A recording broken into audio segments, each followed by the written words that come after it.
Michelle. Oh, I thought I was over there. That's so well.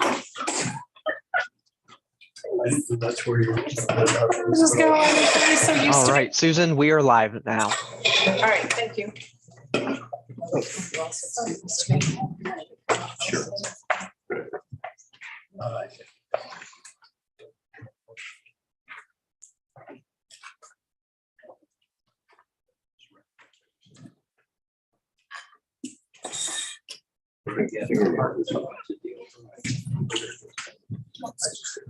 No, I just give her her. Doesn't matter.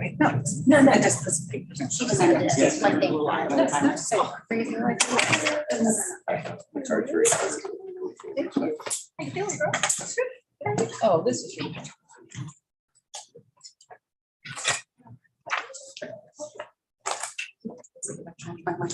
Oh, you're fine. I'm good. No, it's not done. Let's call them. Are you calling? Yes.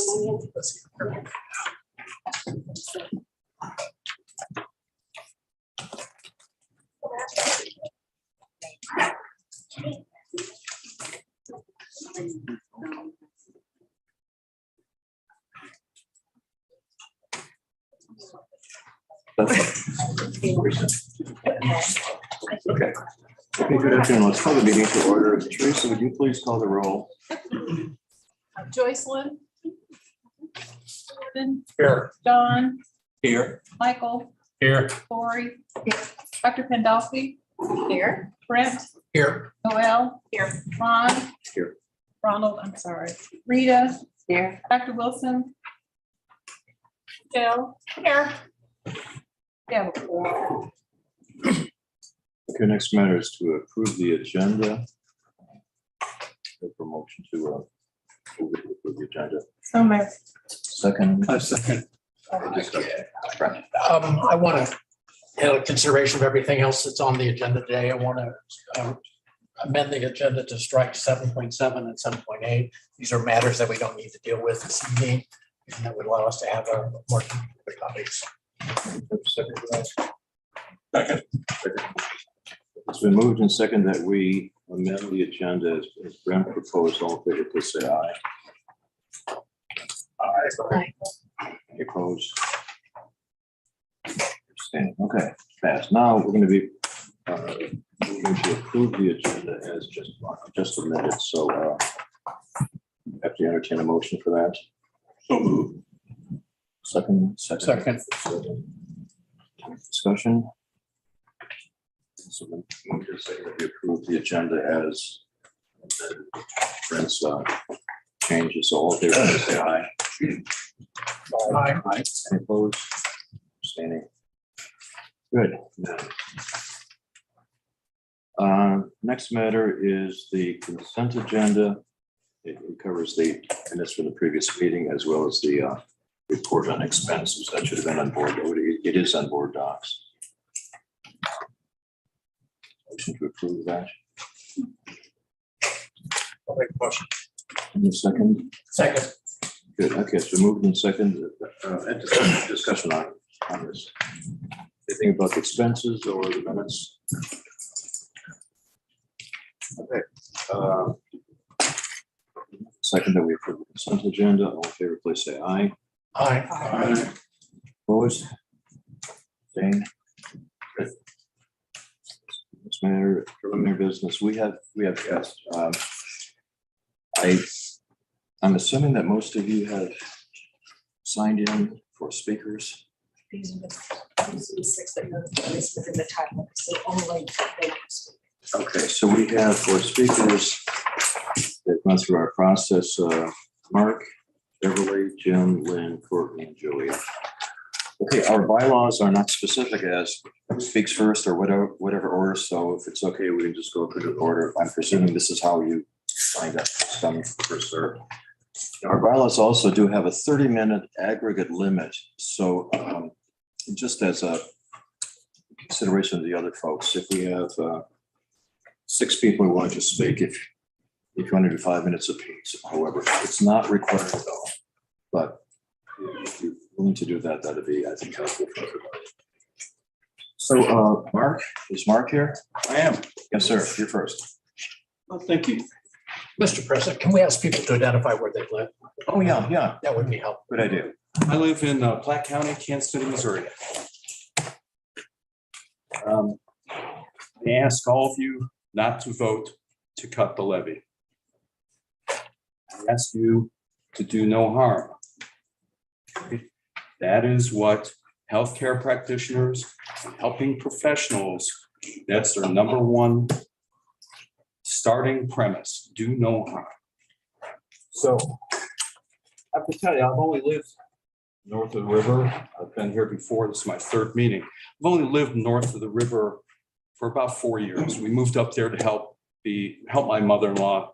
I only became really interested in the library situation when in Blue Springs, my oldest son worked for the library, and I love the library. But then I became particularly interested in this situation when I read all sorts of things that really went against my heart that people on the board were saying. So I just want to give people a reminder, sort of a history of where I see this coming from. Not to say I never read anywhere that board members disavowed comments from their fellow board members. Okay, that was extremely disturbing. So 11/25/2019, Kansas City Star talks about how board members talked about how the efforts by the library were homosexual and globally driven. That's unbelievable to me. That's unbelievable to me. We have up in Platte County, we're the fastest growing county in the metro. We are rehabbing the airport. We have a new FBI building up there. And we share with Clay County the new meta storage area. Platte County and probably Clay County are growing tremendously. And they're becoming much more diverse, much more diverse. So that astounded me. Then I read some other things about how the board's own research was turned down because it was viewed as Marxist. Diversity, equity, inclusion. It was quoted as, what is this acronym? And it's Marxist, and that seemed to fit in with some other statements. So we should erect a wall in Platte County and keep out anybody that's not white and right. I don't get it. I don't get it. It was also said, diversity for diversity's sake is unconstitutional. The library is no place for transgender programming.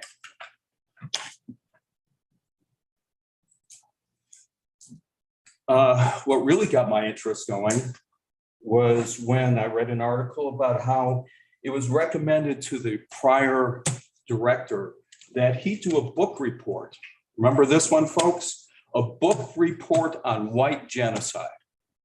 I look at this board here. I don't think white genocide is a problem for this board. Okay? I just don't see it. That got me concerned. Then we get into the financial aspects of this, which I read about. This is all public, in the public square via newspapers, local newspapers, also Missouri newspapers, maybe even nationally quoted, given that there is a movement now to shut down libraries. So what I read was that this goes back, the financial aspects of this goes back to 2016, when the levy, when there was not a problem with inflation, when the levy was not allowed to be put on the ballot by Platte County trustees until a judge ordered it. There was no inflation problems back then. We're now here today. That we have some inflation problems. But from whatever I've seen in terms of attending the 2 meetings prior and reading and studying, the library is in good shape. The library is in good shape. And I saw where the audits continue to show the library in good state. And then I also saw that the governmental agency that awards agencies for good financial management, that continues through the years. So in my mind, I'm thinking something else is going on here. Something else is going on here. I also note that recently 2 people were taken off the finance committee board. Was there an explanation for that? Is that in the board minutes, why these people were moved off? I don't think so. I don't think so. So I'm asking you to not vote to hurt the library. You don't know what these actions can do to the system. You don't know. And if you're an educator, psychologist, whatever, would you have this done to your school or to your professional practice where you cut without knowing how it's going to affect? If you're a surgeon, you wouldn't do that. You would diagnose first. I have to tell you what I'm going to do. I talked to the state auditor, the office of the state auditor. I'm going to start a petition to have this board audited. I need to know that everybody on here, there's not a sense of nepotism, that there's nobody making money off of this. I could be wrong, okay? But when I read the first things about homosexuality and globally driven and this and that, that got me ticked off. So I'm going to start a petition, and I'm looking for people to help me to have this board on. Thank you. Oh, one last thing.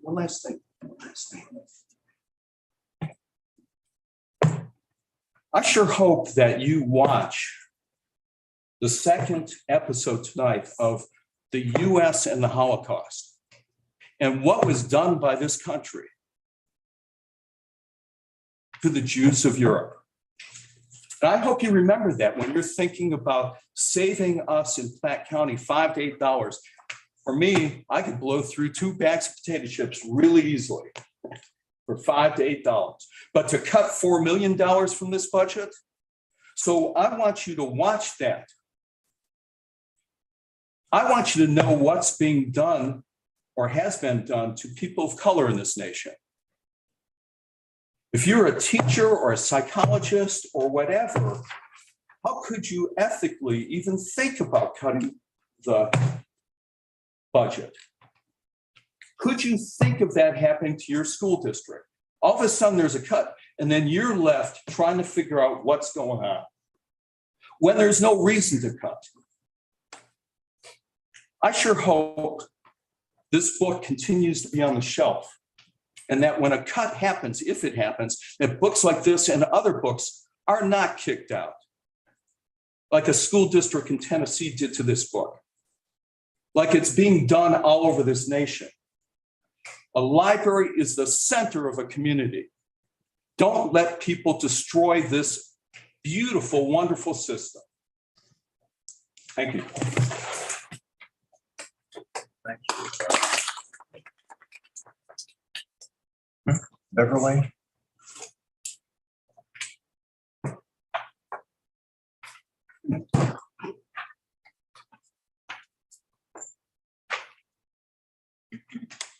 My name is Beverly Powell. I have been a resident of Jackson County since the day I was born. I was born in Jackson County and I'm still here. I'm a CPA, have had my own firm in Jackson County for nearly 50 years. And have worked in Jackson County since I was 16 years old. The voters of our communities overwhelmingly approved the 40-cent levy in 2016. Because we have seen the Mid-Continent Public Library system evolve to meet the changing needs of our communities. Because we have had confidence in the organization to use the funds wisely and frugally in the future as they have in the past. Every one of the businesses that I serve continues to hunt for literate, motivated, thinking individuals to hire. In addition to its basic educational role, Mid-Continent Public Library has been a key player in programs to retrain adults to meet those needs and to help the citizens in our community remain independent and provide for their families. It's not about welfare, it's about providing opportunities to remain independent. The board of Mid-Continent Public Library should not violate the will of the voters. We knew what we were voting for. It was made very clear to us, and we're willing to pay the cost. We expect our wishes to be honored by the board's support of the staff recommendations, which remains well below the voter-approved levy. Thank you.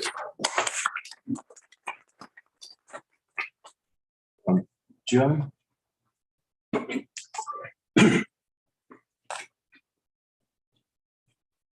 evening. Hello, everyone. My name is Jim Oldebecken. I live in Clay County, Gladstone. Thank you for the opportunity to say a few words. I read the news. I love to read the news. I don't trust the news. I'm just glad that we have in our country, in Missouri, in particular, the Sunshine Law, we have the opportunity to read ourselves records, and they are invaluable. They tell us a lot. And for the last 5 or 6 months, I have tried to apply myself to review so I can understand the issues and really the actions of the governing body here and their concerns. And I have paid attention to, and these are concerns that I have, and there's many things I'm not concerned about. I'm delighted with the library system, and I'm deeply appreciative of any citizen that gives up their time without compensation to serve the public. I thank you for that. I have great concern about what I've in public records references to efforts to censor, select, deselect holdings, resistance to an existing diversity, equality, and inclusion plan. What the previous two have addressed regarding cutting the levy rate. Now, this really concerned me, having to do with a decision to swap the chair of the finance, removing the treasurer and another board member taking that spot. I wonder why. And then also recently, this really concerned me. 2 members of the finance committee were removed. And I look back to look at the minutes of the finance committee and the board, and those appeared to me to be those individuals who have resisted some of the direction and decisions of the finance committee chair, with all due respect, and perhaps even the chief elected officer. And then also I have concern about in the midst of these other matters, in particular, not having finance committee meetings when they are supposed to be held. And then at the last meeting of the year, before the statutory requirement to affect a new budget, the finance chair presented his own budget without apparent approval by the finance committee, and also without a public opportunity to look at the alternative budget. And so now with the audits, I paid attention to that. I think audits are kind of like adjournment. Motion for adjournment is always in order. We have heard. And I think for audits, I'm okay with that. But I don't think we've gone far enough because of these matters regarding governance and apparent variances with, well, at least the intent of our statutes regarding a budget, revisions to it. And in particular, this, the Missouri Public Library Trustee Manual from the Missouri Secretary of State's office, which delineates our responsibilities in those areas. It brings me to really Mr. Stoneman, Mark, his comment regarding perhaps it's time for an outside look. And I didn't really think of the topic of bringing this to the state auditor. Instead, I was looking at our example from the American Library Association, where in several instances, most recently, I believe in 2018, they conducted and the board approved this, a review of themselves, a governance review, governance audit. I believe that could be very helpful, especially in light of recent events in the area of governance. And I'll conclude with a quote I thought was kind of cute. I think it's applicable for many parts of our society. It's from Poor Richard's Almanac by Ben Franklin. Don't burn down my house to roast your eggs. Thank you for listening.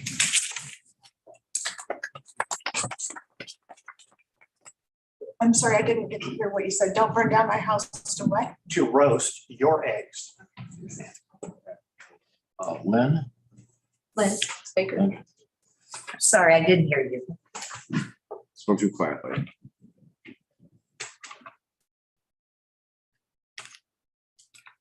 I'm Lynn Baker. I've lived in Independence for a very long time and I love this city. I've been an educator for over 50 years. I'm a clinical social worker, licensed for 25 years. When I heard that the Mid-Continent Library System was questioning the need of their full tax levy assessment, which was approved by the voters in 2016, I was stunned. The public library is one of the safest and most welcoming places where people can meet.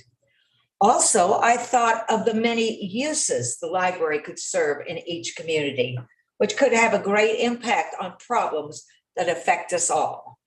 Society is caught in a whirlwind with many social and cultural problems, including the education of our children.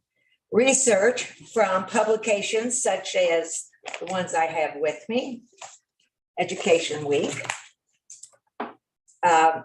September 13th, 2022, tells us the pandemic was a disaster for K through 12 schools on almost all fronts, from academics to mental health. The report from this document warns us there are significant holes in our understanding of how the pandemic has affected various groups of students, especially those who are typically most likely to fall through the cracks in the American education system. The report concluded that the pace of recovery is not adequate, and at its current speed, students of all races and income levels will graduate high school in the coming years ill-prepared for college and careers. The library can be used as a gathering place where tutoring of these needy students can be accomplished. I understand our librarians and employees are not teachers. However, there are many other volunteer groups which can be used to accommodate the tutoring for students. In conclusion, I want to make these points. Once a tax is allowed to decrease, the question for needing that increase in the future for revenue will be forever questioned. As we have one of the finest systems of libraries in this country, please think about what we have in our city, extended city, before you hobble our system. Are our workers fairly compensated for their time and education level and workload? I have heard from people who have used to work and lately worked at Mid-Continent Library that they are working on increasing their part-time staff in lieu of paying professional full-time workers the benefits and salaries they deserve. As I understand, Mid-Continent isn't at the competitive level with other library systems in the greater Kansas City area. I did not research that, but I did talk to former employees. 3, we have exciting opportunities to enhance the education of our children. I have devised a plan where tutoring can take place with a minimum of cost to the library and of no cost to the child or their family. Let's make our Mid-Continent Library System, which has branches in every community, let's make this a great institution, a place where additional learning can occur, a place where new ideas can take place and flourish and become ever more valuable as a community asset. Please do not allow this levy decrease to take place. Thank you very much. If you wanted to leave those, the copies you had as part of the record, you certainly may. Oh, thank you. Who will I give them to? Teresa is our secretary. Thank you. And they'll become part of the That's record. great. Thank you so much for allowing me to do that. Sure.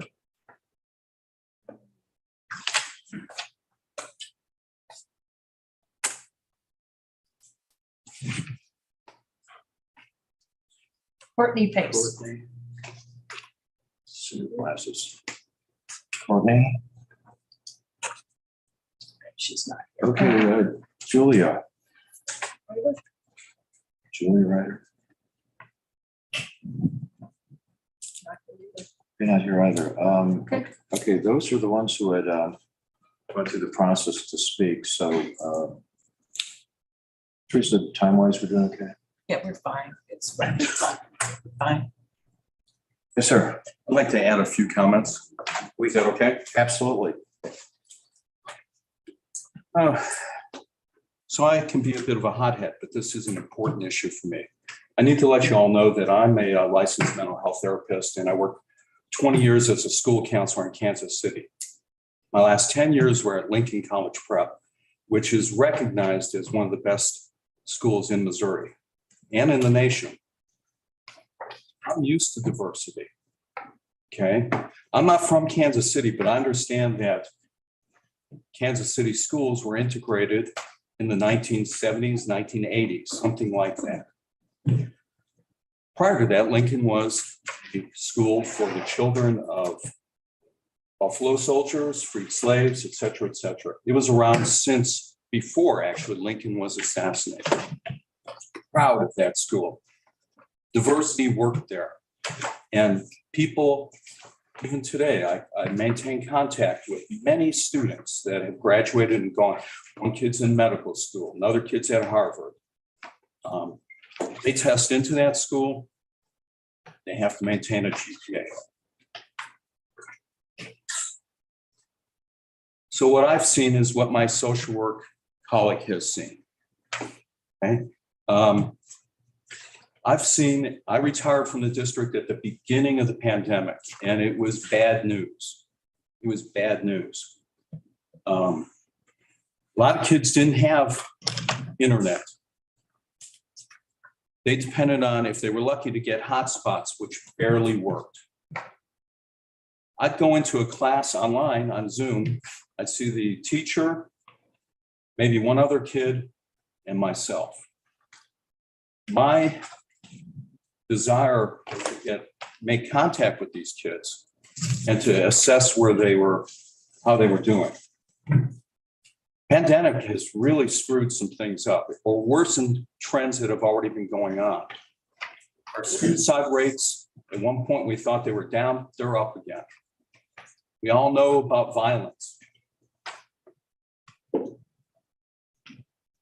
So for me, the library, the school, and other community assets are hand in hand. I cannot see cutting this asset out. I cannot see it. I can't, just like I can't see cutting out services at schools for kids that are hurt or hurting. Just like I can't see cutting out service for adults that have been challenged by the pandemic. Please do not cut this levy.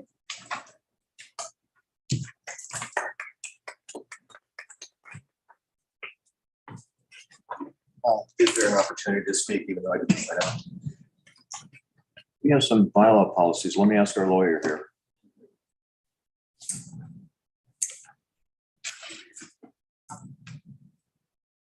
I understand you have a few minutes left in your 30-minute time allotment for public speaking. So if it is okay with the board, I think it's okay to allow someone who has not signed up to speak.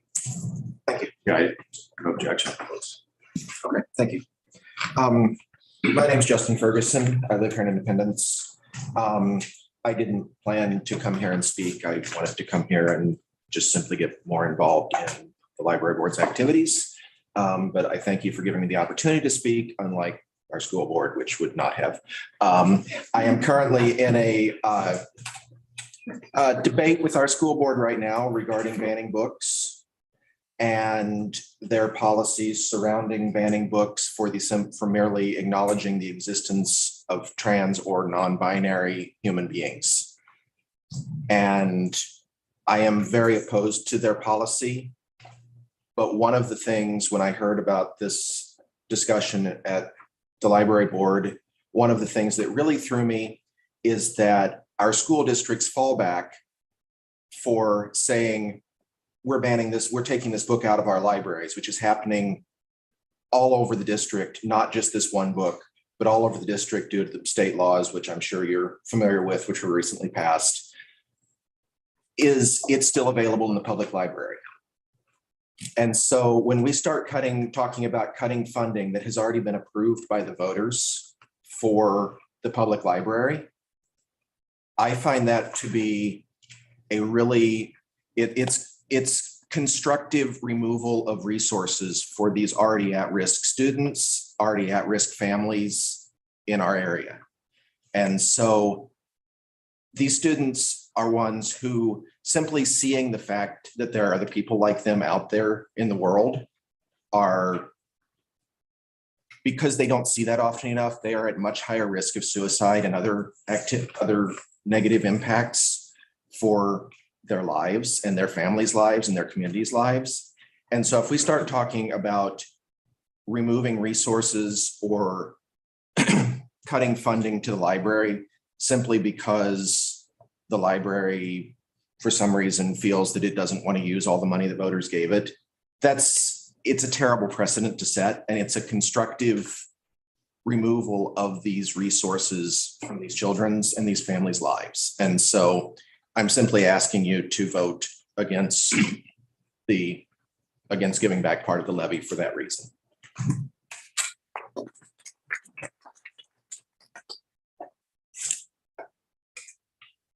Could I say something else? 2 minutes. I'm I can't hurry. 2 minutes. I was one of 5 children. Can you introduce yourself, ma'am, please? Pardon? Can you introduce yourself? Oh, I'm sorry. I'm Beverly Powell, and I spoke earlier. I am one of the 5 children. My best memories of childhood in the summer were the weekly or trips to the library. Now, I was raised in what would today be a low middle income family. Out of that family, we have 5 college graduates. We have an engineer and 3 accountants. Well, actually 4 accountants. 1 didn't finish the degree. I stand here today to tell you I would not have finished a degree in college. I would not have owned my own business.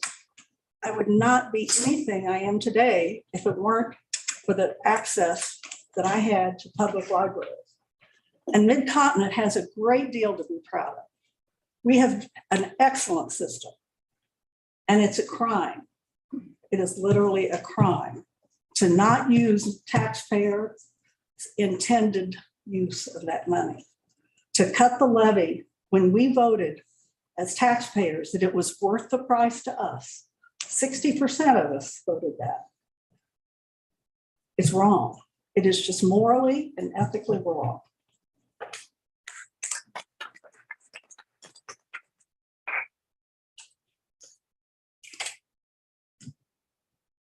I think we've got our 30 minutes, so thank you all for coming and sharing your thoughts. It is appreciated. In fact, it's the bylaws of the organization, of the library, do provide for visitor entry, basic advantage of it. That's why it's here. It's good once all have fresh faces in the room too. So again, thank you for being here. So next matters, awards and recognitions. Are there any? We don't have any awards. If you want to introduce Bill more. Oh, sure. Bill is our new lawyer, replacing Phil, who's been here for many, many years, many decades. And Bill, can you just introduce yourself, please? Sure, I'd be happy to. So again, my name is Bill Moore. I'm an attorney with law firm of Rouse, Fretz, White Goss, Gentile Road. Our offices are located in Kansas City, Missouri. Pleased to be here and pleased to have been selected for the new attorney.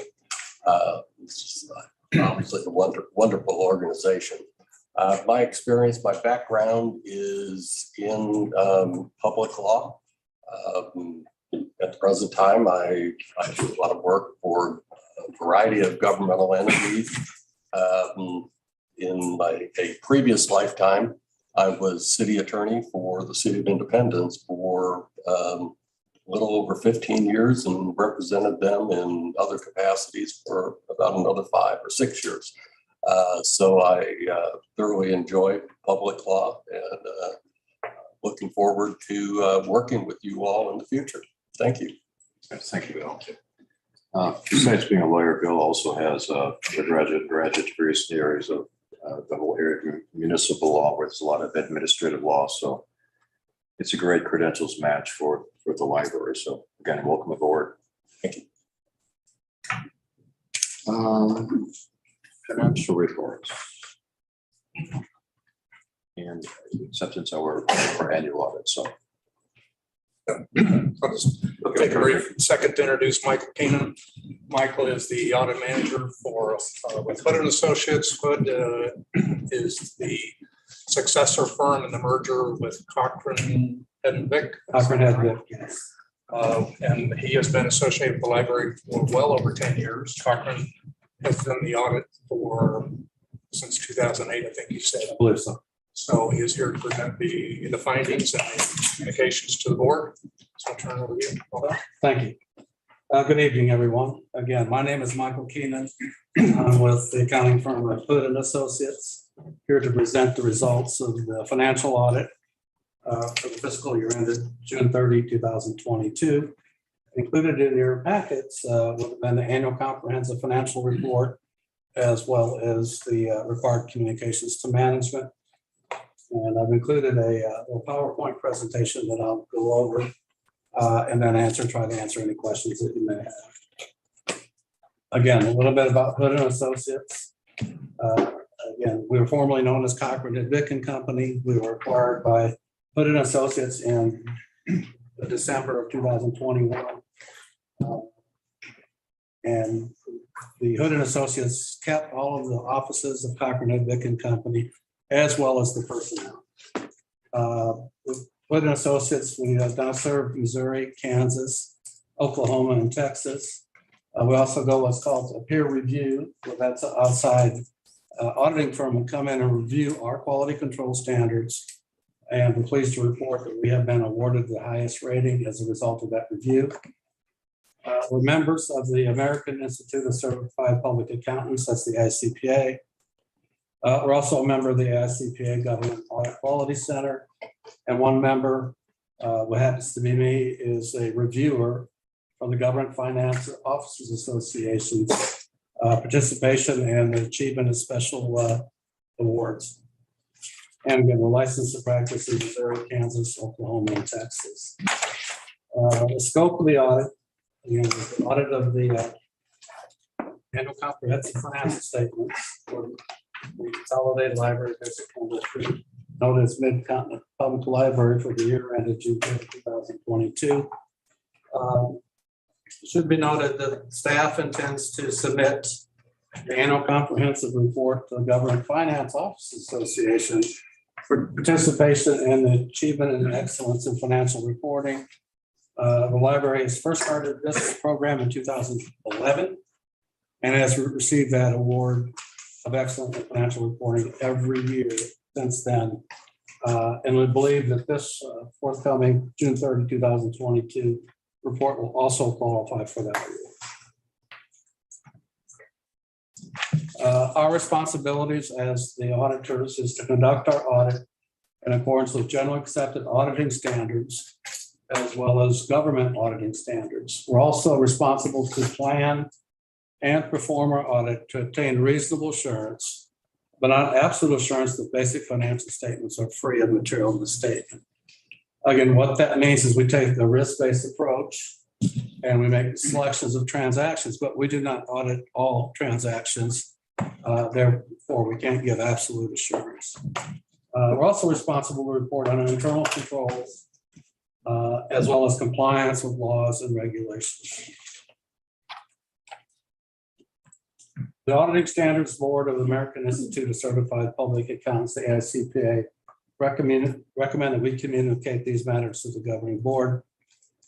Illegal acts, none came to our attention as a result of us performing our audit procedures. Changes in significant accounting policies. For 2022, there were no significant changes in accounting policies. Pleased to report, we had no difficulties or disagreements with management. We had full cooperation and access to the books and records.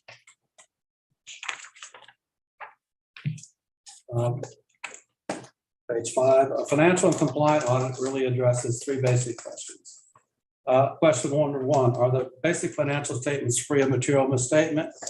Again, we have issued an unmodified opinion that indeed the financial statements are fairly presented in all material respects. That's commonly referred to as a clean opinion. Again, it's the highest level of opinion that we can offer on external financial statements. Second question, are internal controls over financial reporting adequately designed and operating effectively? Our response to that is we did not identify any deficiencies related to internal controls over financial reporting that we consider to be a material weakness. Again, had we done so, we are required by our professional standards to report those matters to the governing board. On the last question, did the library comply in all material respects with finance-related laws and regulations? The results of our testing disclose no instances of non-compliance or other matters that we are required to report.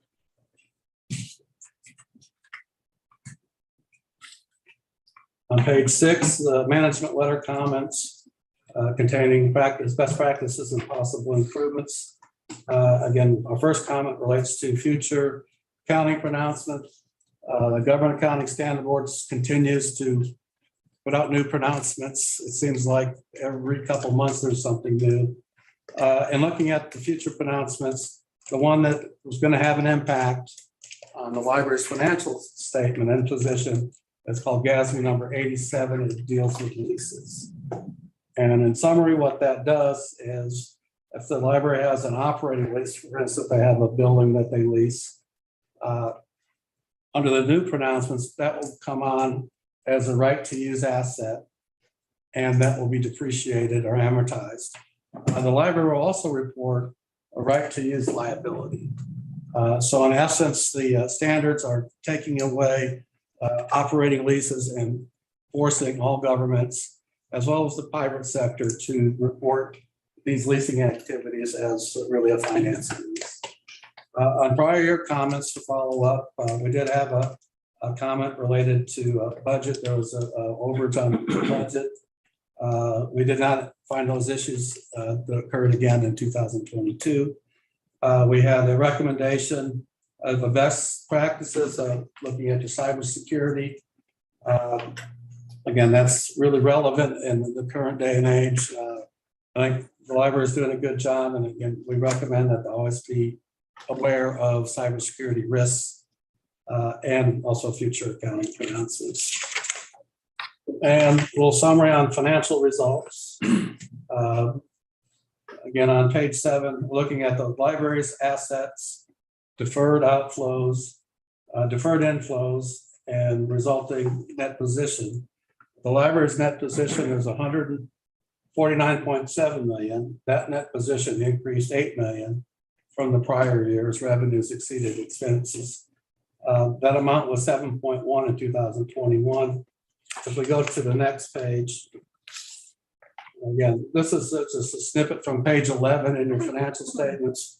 I really encourage everybody to read the management discussion and analysis, which is the first part of the financial statements. It gives an overall effect of the changes in comparing last year to this year. Also, read the financial statements and notes to those financial statements. That will give you a better understanding, if you don't have one already, of what is reported and the liabilities that the library has, related to pension and other items. Again, so looking at the most significant government-wide obligation for the library is the 2018 certificates of participation. The outstanding balance as of June 30, 2022 was $58.7 million. Also at June 30, 2022, the library reported a net pension asset that deals with your loggers of 19 million. This was compared to net pension liability of 3.6 million. Again, those assets are held by the pension trust and they're not available for the library, but they have to be reported for financial reporting purposes. But that net big change in that net asset was offset by what's called deferred inflows and deferred outflows. In essence, the pension plan for the library had a lot of investment earnings this past year that we're looking at. And so they recognize those for plan assets, but they defer those results over a number to smooth out the effect. So 1 year doesn't increase your the change in that. On page 9, looking at the general fund. Again, the general fund revenues exceeded expenditures before transfers out of a little over 6.2 million.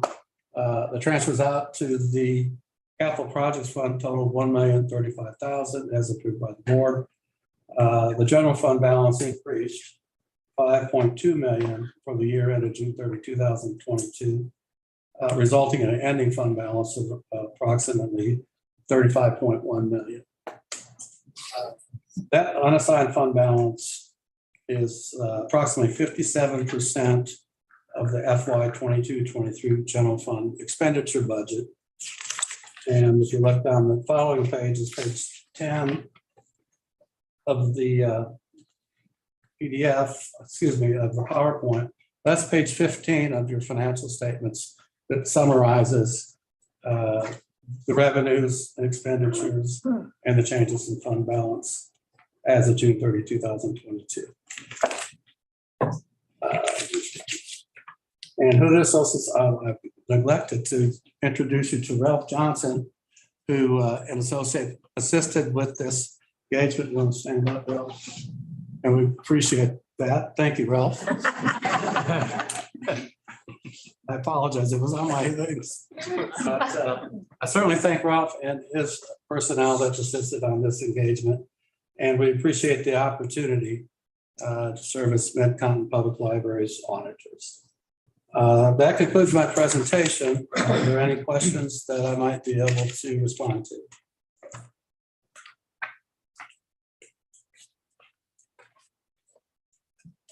Michael, at the meeting of the Finance Committee, which preceded this meeting, I asked you a number of questions about this audit to compare it to other audits that you do. I believe I asked you how many audits did you do of organizations like ours over the course of the year, and how you would compare us to those organizations in terms of clarity of the budget, in terms of the findings, so on. So would you undertake that response again? I recall that question.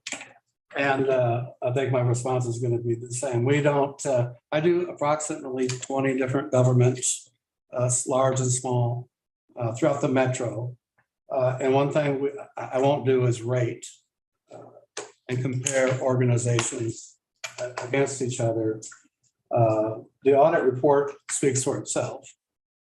So looking at these financial statements, we did not propose any journal entries from the trial balance that was originally brought to us.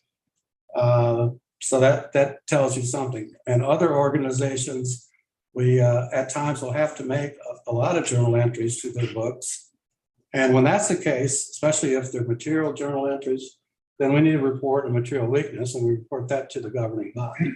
In this case, we did not report that. So I think based on the nature of the report versus other reports, I think if I answer your question on how well staff does, and very professional and good to work with, I must say.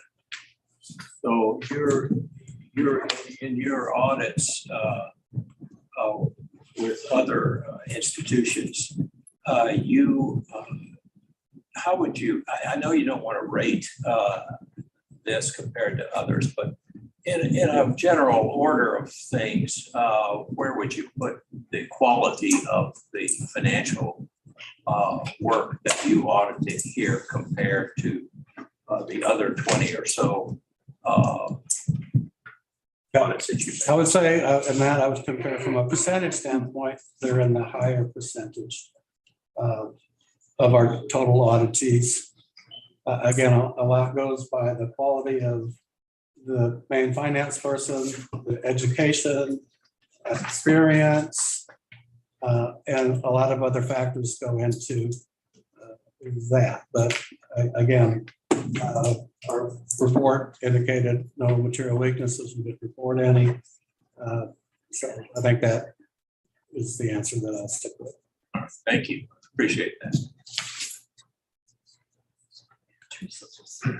Michael, just to confirm, are any of your services involved with the formulation of budget? We do not get involved in the formulation of budget. Again, a financial audit, as we're doing, we're coming in and it's after the fact, if you will.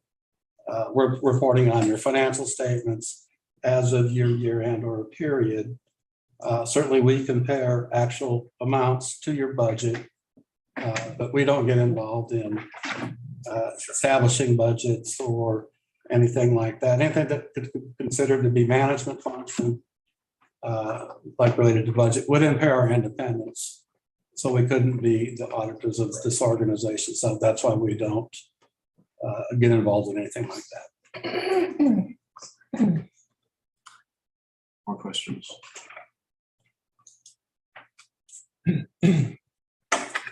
Need to move to the. Did you have a question? No, I mean, if we approve this, I just hope this would go up on our website. That's just a request on my part. So does the motion need to be put up? Or? Yeah. Cody, will you go back to the slide with the motion? Thank you. You do. So the motion to the board is to approve a recommendation from the Finance and Audit Committee to the full board to accept the 21-22 annual comprehensive financial report and audit as presented. That comes from the committee, so it does not require a second. Any discussion? If it's not all in favor, please say aye. Aye. Any opposed? Abstained? Well, and in closing, I certainly want to thank Susan and Juan and all of the staff of the library for assisting us in our engagement. High quality, very professional, and really great to work with. So that's always positive. So we thank you for that. And again, Ralph, thank you. Thank you. And I will say in closing, if you do have a question at some time later on, you can get my contact information from Juan. Call me, email me. I'll be more than happy to respond to your questions. Thank you. Thank you. Thanks, Michael.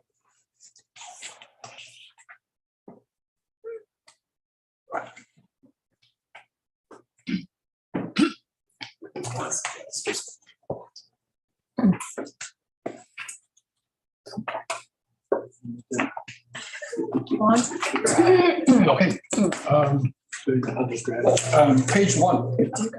Page one shows the amount of tax revenue we have received in July and August. We received 637, which is about $200,000 more than last year's. Also, the total operating revenue is $831,067. Page two is the operating expenditures. For payroll and benefits, it's over $5.4 million, close to 16% of the budget. The library materials is over $2.3 million, over 19% of the budget. The operational accounts, all of them, is about $1.3 million, 12% of the budget. Next page is the assessment. We have received a final assessment from all three counties. For Jackson County, it's over $9.5 billion, 6% over last year's number. Clay County is close to $5.4 billion, 7% more than last year's number. And Platte County is close to $3.3 billion, 4% more than last year. Add them up, it's $18.2 billion, 6% more than last year's assessment. New construction dropped 10%. It's below $300 million. TIF also dropped 7%. It's a little over $600 million. The calculated tax rate still the same as last year, 34 cents, 34.68 cents. Also, not on that report, I also look at the impact of tax abatement on the library. Based on the 2021 abatements, the impact is about $4 million. Next page is the debt service fund. That's a summary of the certificates of participations. At the end of the fiscal year, the debt balance is $58.7 million. The early payoff is in March 2026 for about close to $44 million. Next page is the capital project fund. That's a list of all the capital projects. Storage center, not being approved yet, but we proposed a $54,150 for the new fiscal year. Reading Rocket, the budget is $340,650. Half of that amount was paid last year. We haven't spent anything yet for this year. We also budgeted part of the proposed budget. There was a $77,000 for security cameras at Woodneath. New Riverside branch, the net expenses for in current year's proposed budget is $1.5 million. We sold the Riverside branch for $2 million. Received a new land valued at $650,000, and also plus a cash $1,350,000. For capital improvement plan, we spent about $670,814 in July and August. The budget is over $18 million. Next page is the health insurance fund.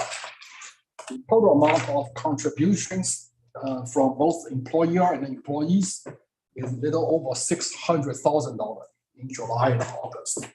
About 10% is employees' contribution. The fixed costs and fees is a little over $200,000. And the medical claims is about $347,000. The fund, the reserve at the end of August is about 1.3. That's my report for the month. And also in your board pack, there are two new reports. On page 26, the general fund budget versus actual reports, the format has been changed. It shows a monthly budget and a monthly expenses. Also, on page 37, there was a new report called All Payments Over $1,000 for July and August. That's one report for the month. Can I just ask one question? Yeah. So for this, so this is just 2 months into the fiscal year, and so that 600,000, it's just 2 months out of, correct? Yes. Just wanted to confirm.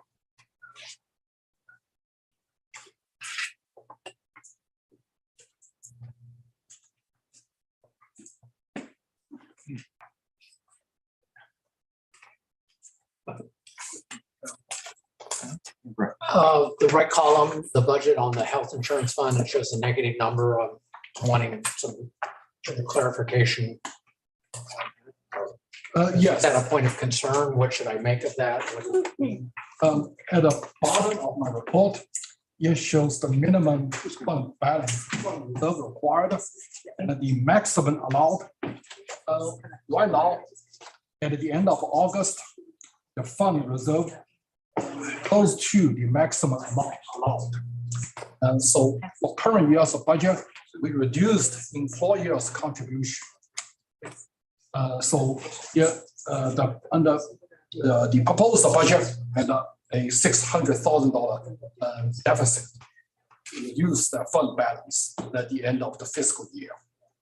So is it a reasonable conclusion to say that the health insurance fund is underfunded? It's kind of overfunded. Overfunded. Okay, all right, that's the explanation. Yeah, we're holding too much. Okay, that's the explanation I was wanting or needing. Thank you. Thank you.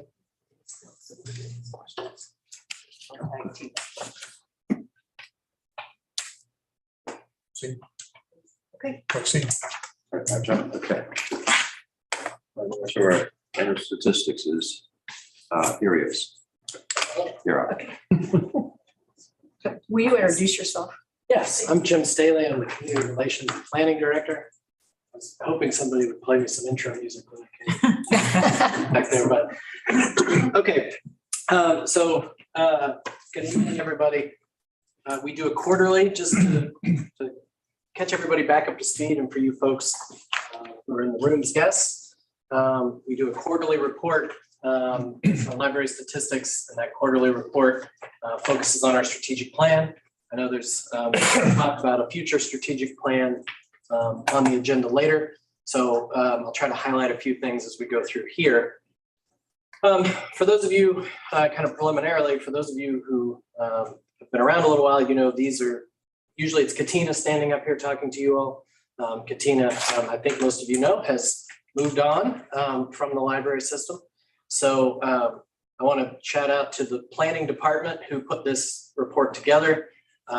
Aaron Kennedy's our strategic projects manager, and Tyler Keel is our new Katina. He is our data analyst. So together they put this all together for you.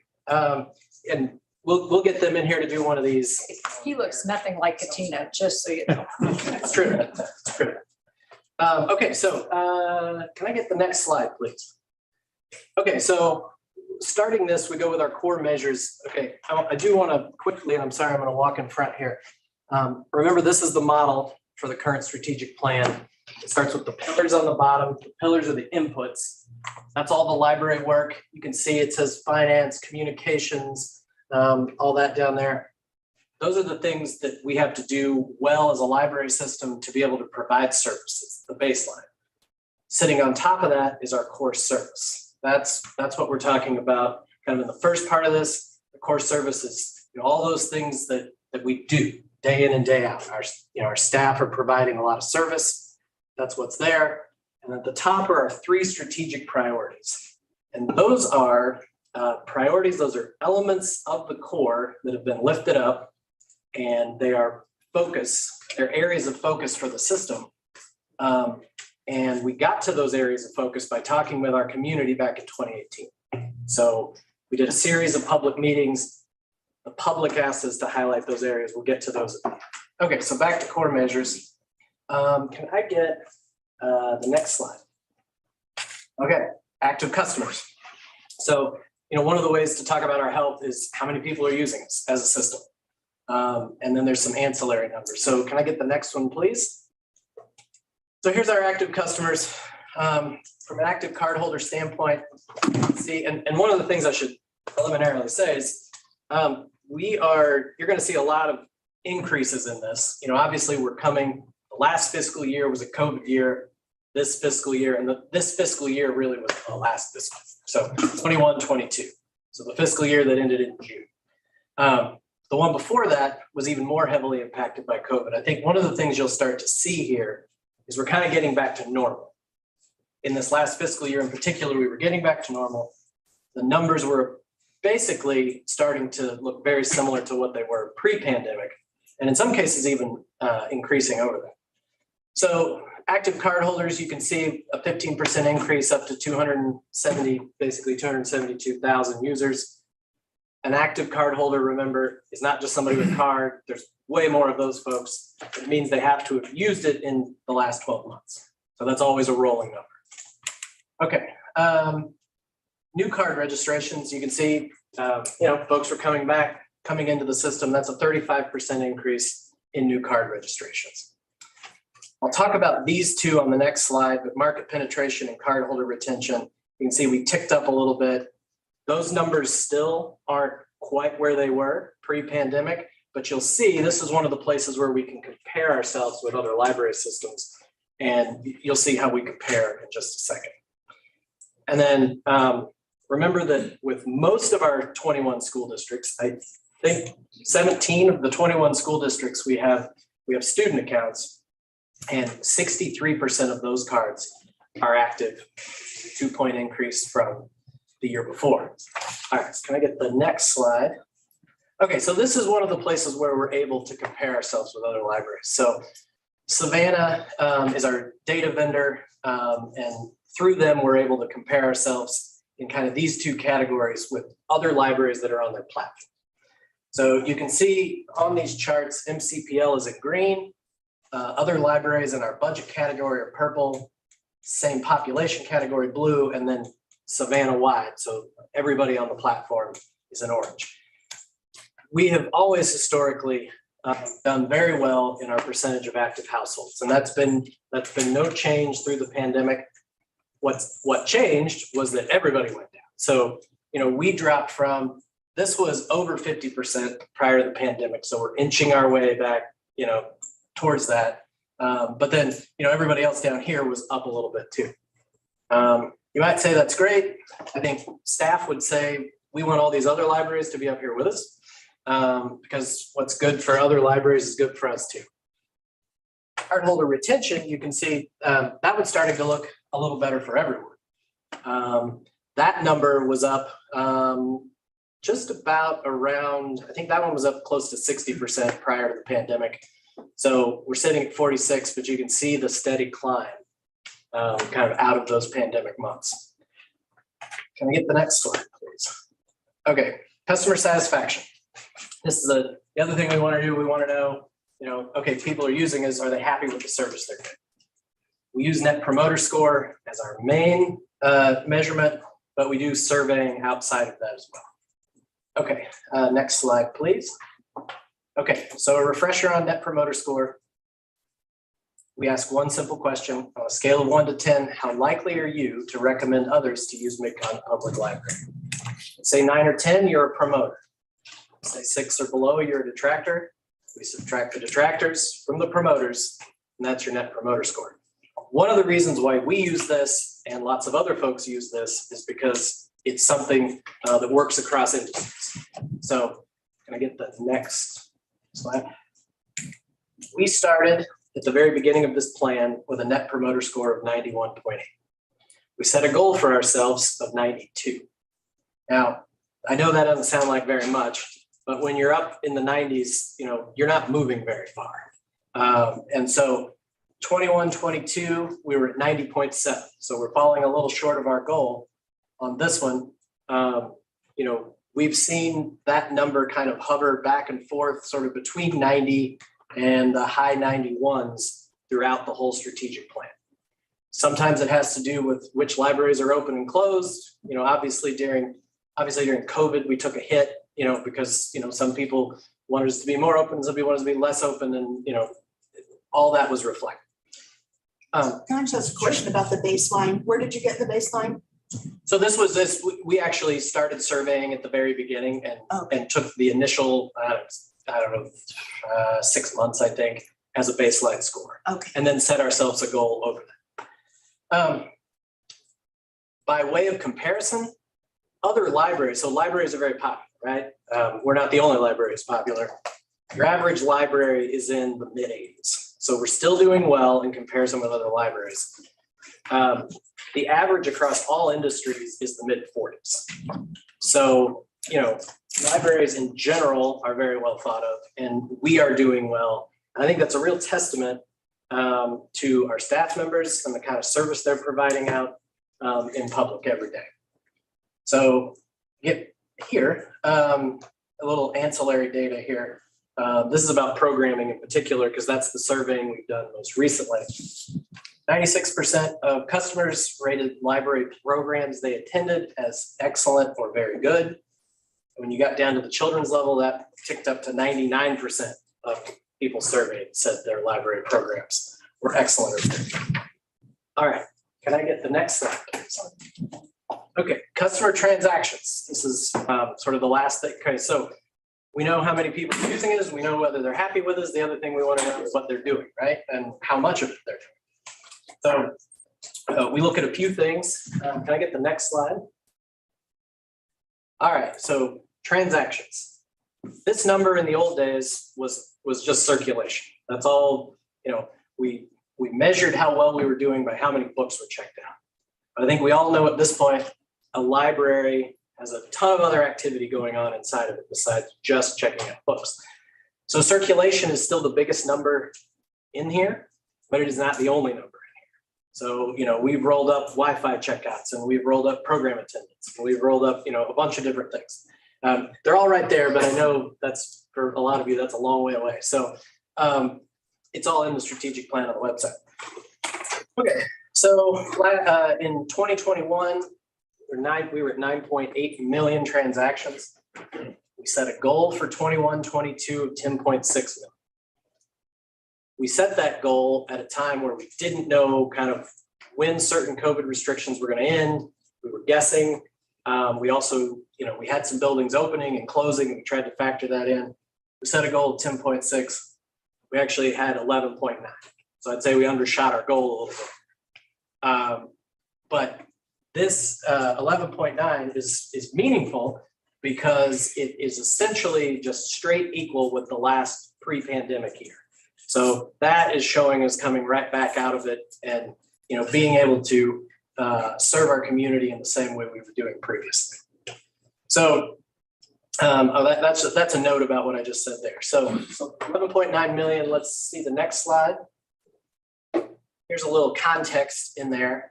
So again, circulation, that old number, the one that matters, this is physical and digital. And you can see a 25% increase. The majority of that increase was in physical, but actually digital, even though we were coming out of the pandemic, still ticked up a little bit as well.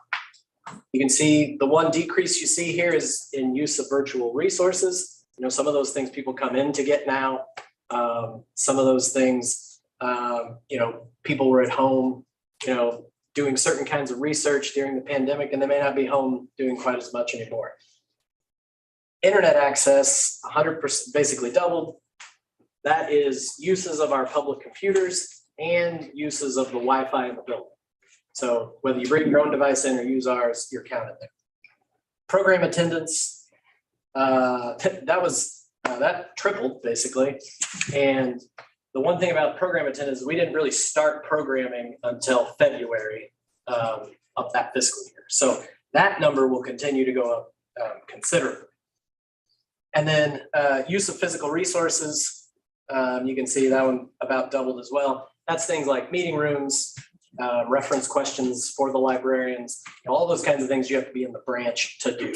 So it makes sense that that number kept going up. So again, we get down to total transactions there, and we're at 11.9 million, a 22% increase over the year before. So you can see busier.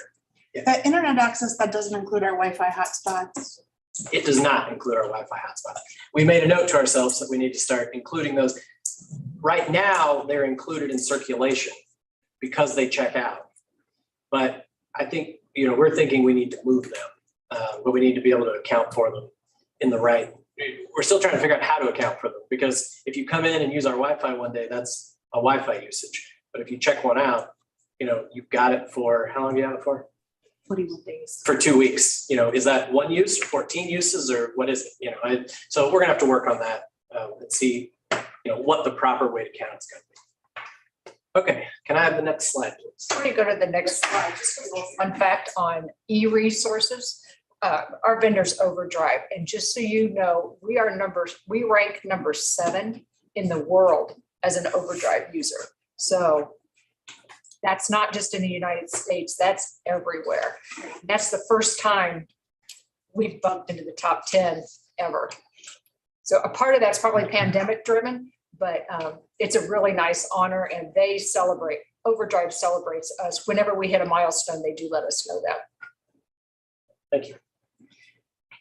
This is just by quarter. So the transactions, you can see the darkest green line here is this last year. So we're hovering right around 3 million, you know, a couple under, a couple over, but kind of right in that 3 million transactions per quarter. Next slide, please. Okay, so that was the core stuff. Now we want to just hit a few highlights on the strategic priorities and keep going. So I didn't want to assume that everybody remembered what all the strategic priorities were. So strategic priority 1 says MCPL will cultivate literacy skills that prepare children and families for lifelong success. Can I get the next slide? So within strategic priority 1, we're looking at a couple things here. Children and teen summer library program participation. And you can see 12,500 kids participated in summer library program last year, which was, you know, a 65% increase over the year before. You know, that makes sense. You know, the environment was changing. There actually are adults who participate in this as well. They're not counted in this number. We're specifically looking at children and teens. And then children's material circulation. I think what's interesting about this number is you see that's a 39% increase, which is a little higher than our overall circulation increase. The reason is because, you know, like I said earlier, physical was coming back a little bit more than digital was increasing. And children's material circulation tends to be very predominantly physical items. You know, kids come in and they get books. So one other note is that we relaunched our Grow a Reader app back in January. That gives videos, books, and daily literacy tips to caregivers and their children. It's a practice that's been essential pre-reading skills. Part of our success measures for this priority was being able to make sure kids enter kindergarten ready to learn. Okay, can I get the next one? All right, strategic priority 2. MCPL will connect citizens to innovative services and resources that expand opportunity and build community. All right, next slide. One of the places where we've really focused in on this over the last several years is with small business and job resources. So one of the things we're looking at here is our Square One service. You know, they are helping small business owners by doing one-on-one consultations. Last year, they did 370 of those, which was almost a doubling of what they did the year before. So that's 370 small business owners getting help from the library system. The other thing that is a really big thing that we do, which is about to change a little bit, but it's going to be kind of the same difference. Career Online High School, we had 21 graduates last year. That's 21 adults in our library district who didn't have high school diplomas, but got one through the library system. And it's not a GED, it's a real legit actual high school diploma. We do that in partnership with Literacy Kansas City and with the Kansas City Public Library. Okay, just a couple of ancillary things. This is programming again. 98, almost 99% of program participants with Square One said they developed new skills or knowledge, and 97, almost 98% of them rated their programs as very good or excellent. All right, only 2 more slides to go. Can I get the next one? Yeah, there we go. Okay, strategic priority 3. MCPL will build the capacity of individuals and organizations to create and share their stories. All right, next slide, please. Okay, so there's 2 main, we obviously do things in all the branches, but 2 main places where this work is carried out: the Story Center and the Midwest Genealogy Center. So you see the Story Center here is one of the few places where we saw some decreases year over year. One of the things that's important to know about the Story Center, I think you all know this, we opened the house this year and they moved. And they had a lull in their programming in the vicinity of moving. So that's why there's less programs on the docket. They also shifted back to doing they had been all virtual previously, and they were shifting back to doing some in-person in their new space. The Genealogy Center was kind of the reverse of that. You're seeing kind of the same increases you see other places with more people coming to the center, more programs being held. There were also 23 storytelling certification program graduates. So one of the things they do at the Story Center is certify people in the art of storytelling. We had 23 folks graduate from that in the last fiscal year. And I just threw up a genealogy-based online resource sessions, 192,000 of those. Lots of people doing online resources. During the pandemic, some of our services allowed people to use the service from home as opposed to being able. So some of those you have to come into the library to use this remote service because that's how our license agreement worked. And they opened up a lot of those for people to use at home during that period. All right, that's it. Any questions? Okay. Yeah, just on the square one and the help with small business, is that likely to increase quite a bit this year because of Green Hills? Well, that'll be a different, so it could. I mean, that's a different unit. So the Culinary Center there at Green Hills is actually, they're going to be their own group. And so some of the activity that Square One, Susan, hop in here anytime. Yeah. They're going to work together and they'll work in conjunction because Square One, as you know, does a lot of food-based programming and education. So they'll be partnering with the Culinary Center and referring people back and forth. So if they're working with a small business that is particularly food-based and they want to, they don't have enough money or they haven't tested their concept enough to have a brick and mortar or even a food truck, they'll be able to use the incubator kitchens that are at Green Hills in order to do that. So there's going to be a lot of crossover and a lot of participation between the two groups. Thank you.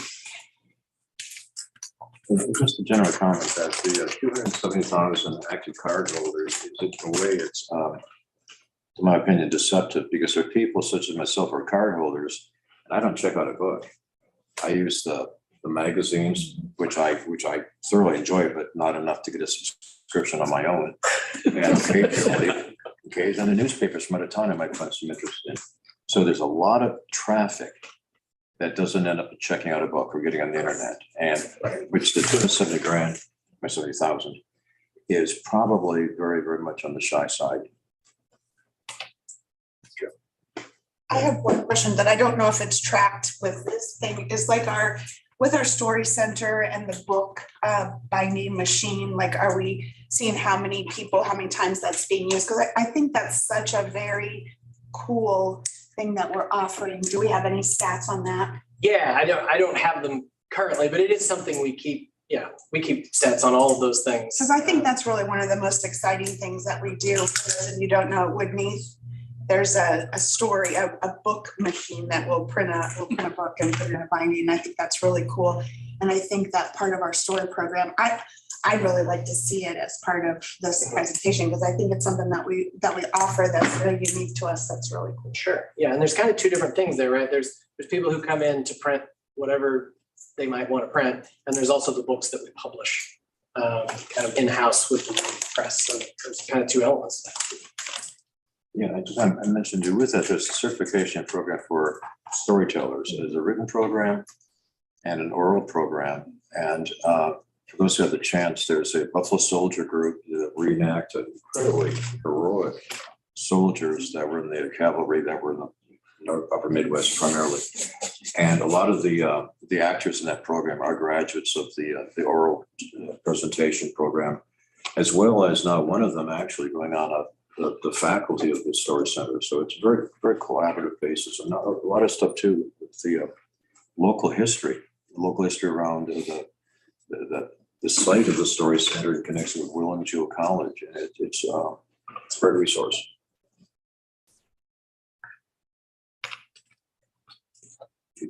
Thanks. As a follow-up to that, Susan is next. we do every year we're required by the Missouri revised statutes, besides being required to do a financial audit, we have to produce an annual report and make sure that that is presented to the board and then passed on to each of our counties. You've just heard the report from Jim, but it is in a print format. Per state statutes, the board does need to approve this, and so that we can pass it on to the counties as required. So staff recommends that you approve the annual report, but feel free to ask questions. The market, Jim and his department do put this together. A lot of what he covered is in here, and then there's a little bit more information in here as well. Lori, you asked about the Woodney Press on page 5. There's a little blurb about it. It also gives you the library value calculator based on all of our statistical numbers, how much people, the entire district, how much they use the library and what the value is of that. There's a little bit more about strategic priority 1. The Grow Reader app is in here. There's a little bit of information on the Winter Reading Challenge. For those of you who know what that is, that runs January to March, and that is an adult reading program. And there's usually a theme. Last year it was horror.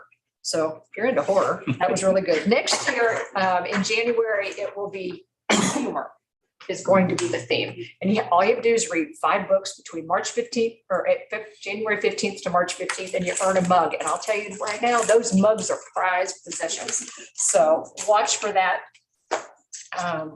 Strategic priority 2, Jim talked about Career Online High School and the Square One small businesses, but we also launched a Technology to Go services, and it's talked about in this annual report as well. I'm going backwards in the report.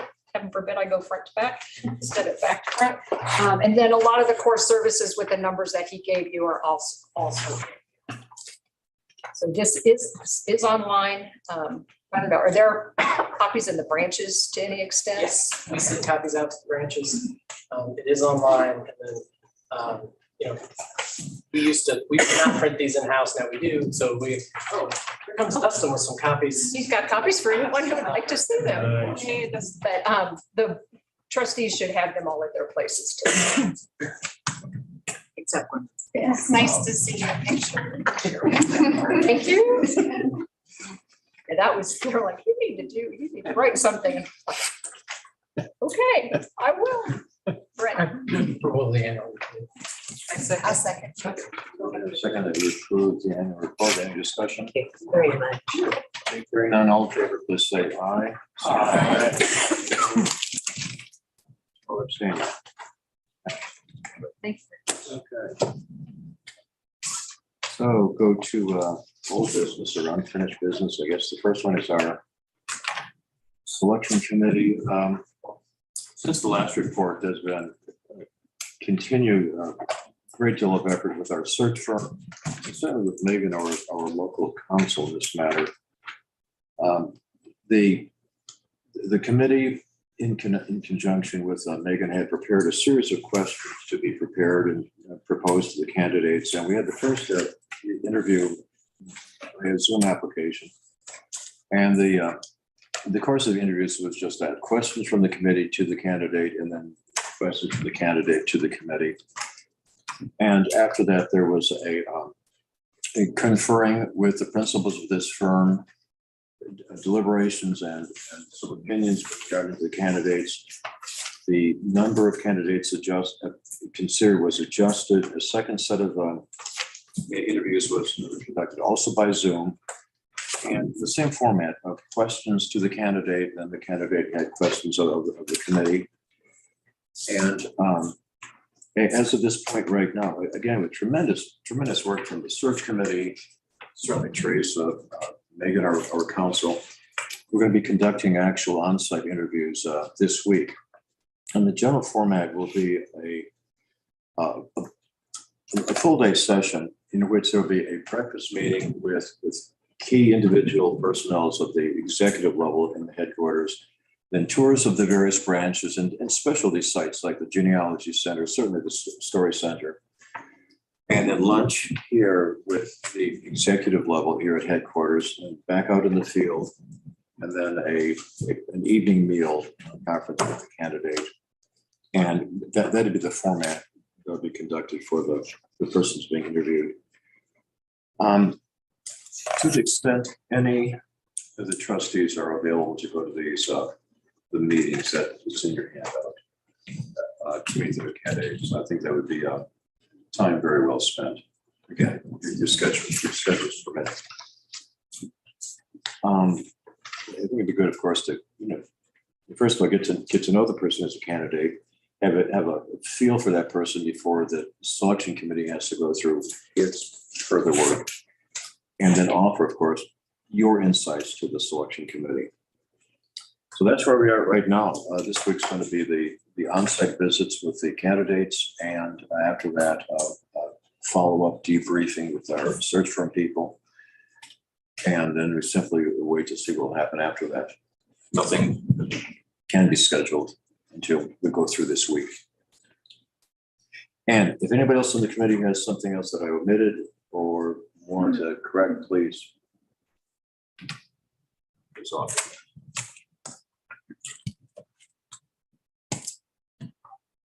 Okay, I guess we have no questions.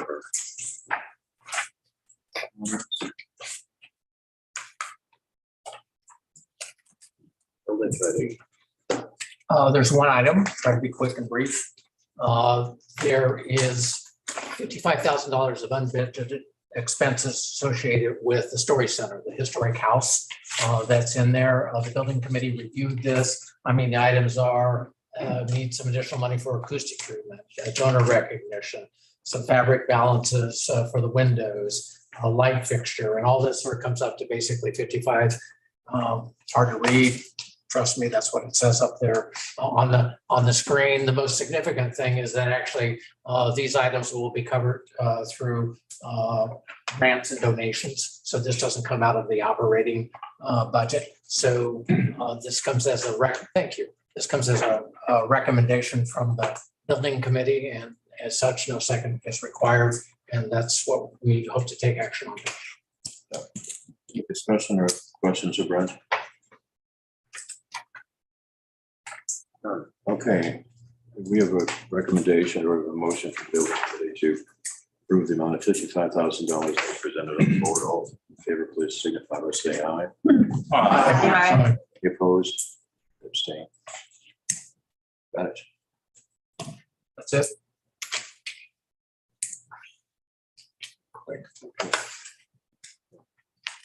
You know, if you're interested in the updates and building projects and all that, I hang around afterwards. Jake's here, but it's in the material.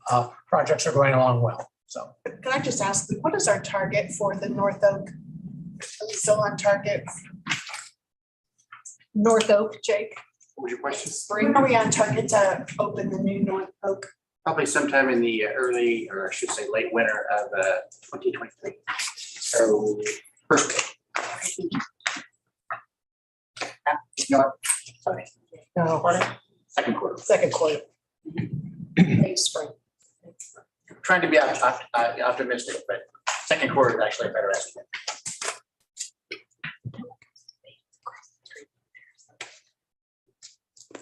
Yep. Okay. Finance committee met on September 8th, had a fairly long agenda. So I'm going to hit on a few of the things. The item 7.11 on your agenda pertains to the disbursement procedure RFQ.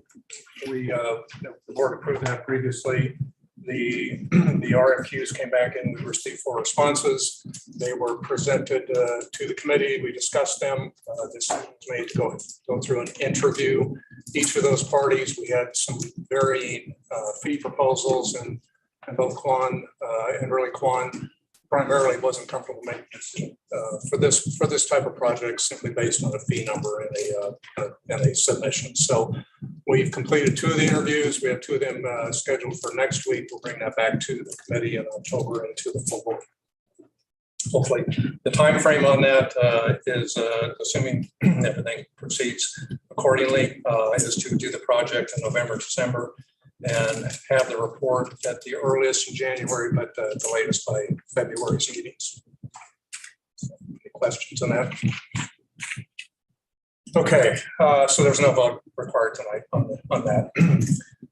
The next item on the agenda is the facility assessment capital plan RFQ. This was discussed at committee. This pertains to the what I'll call the, I don't know, the lack of a better label, the Prop L capital expenditures. The budgeted amount is 113 million. It's moving towards 120 million, I think, in total with Riverside changes and some other things. To date, we do not have what I'll call a complete accounting of how the funds have been spent. Over 100 million has been spent to date. We have some differences in the presentations between the original plan of what I'll call the 17 and 18 presentations of the plan, what the dashboard shows and what the budget book has. Some of those schedules are not complete. But you know, those are mechanical issues that I hope can be easily rectified. The purpose of this is to really look at this as a special procedures project. This is not an audit per se, so we don't turn someone loose.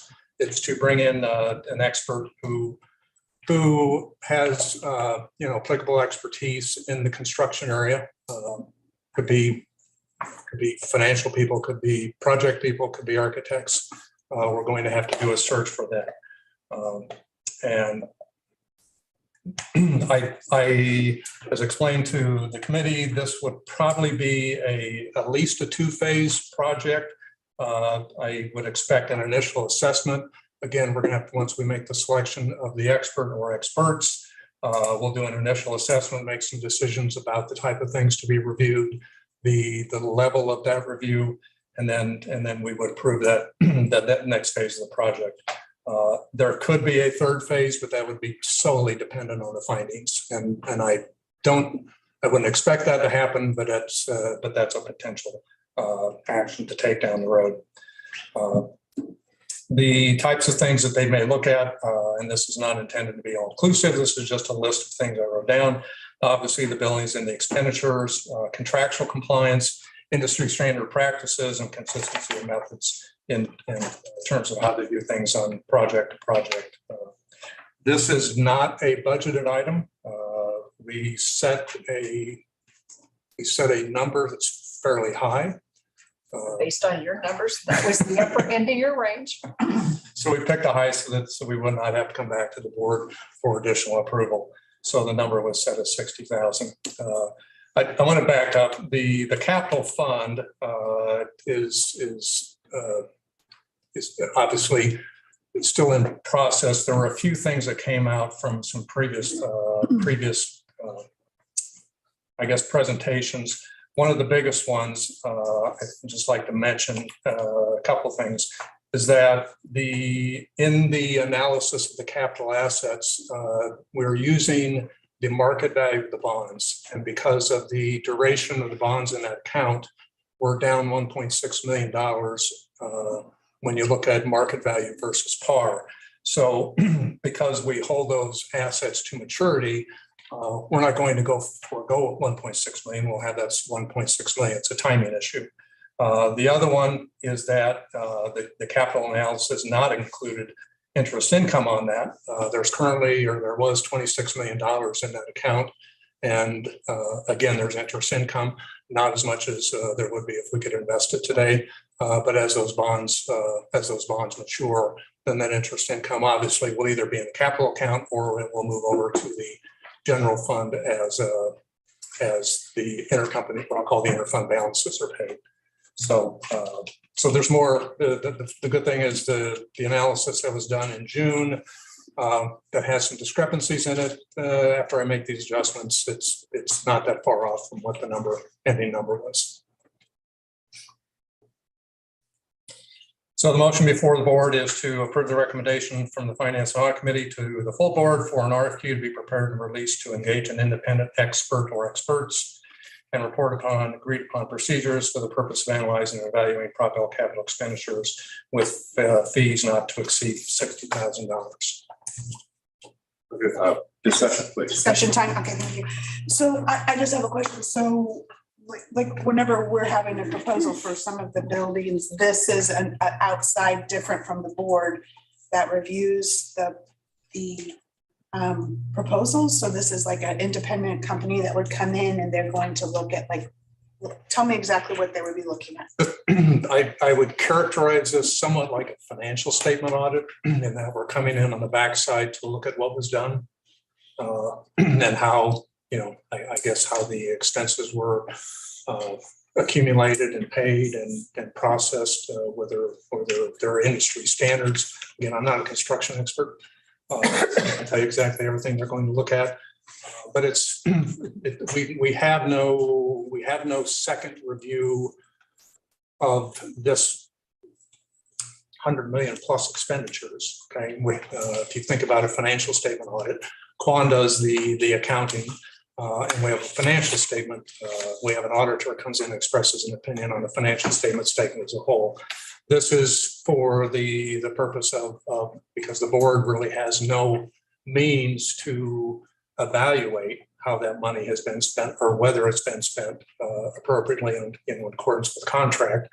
That's what this project is intended to address. Okay, I have a question based on that. So when we go out for an RFQ for a new building for something, don't we have them give us an exact amount?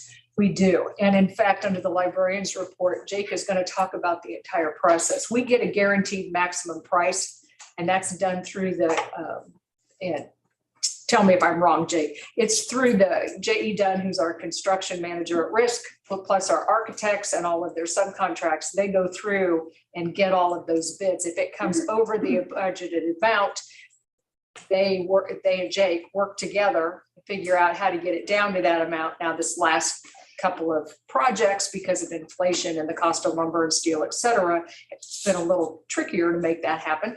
But we go through that, and then we get a guaranteed maximum price, which you guys all hear about. Once you pass that and agree to that guaranteed maximum price, if the project comes in over that amount, the construction company eats that overage. If it comes in under, we get that money back. Right. And so the purpose of this, because I don't want to waste $60,000.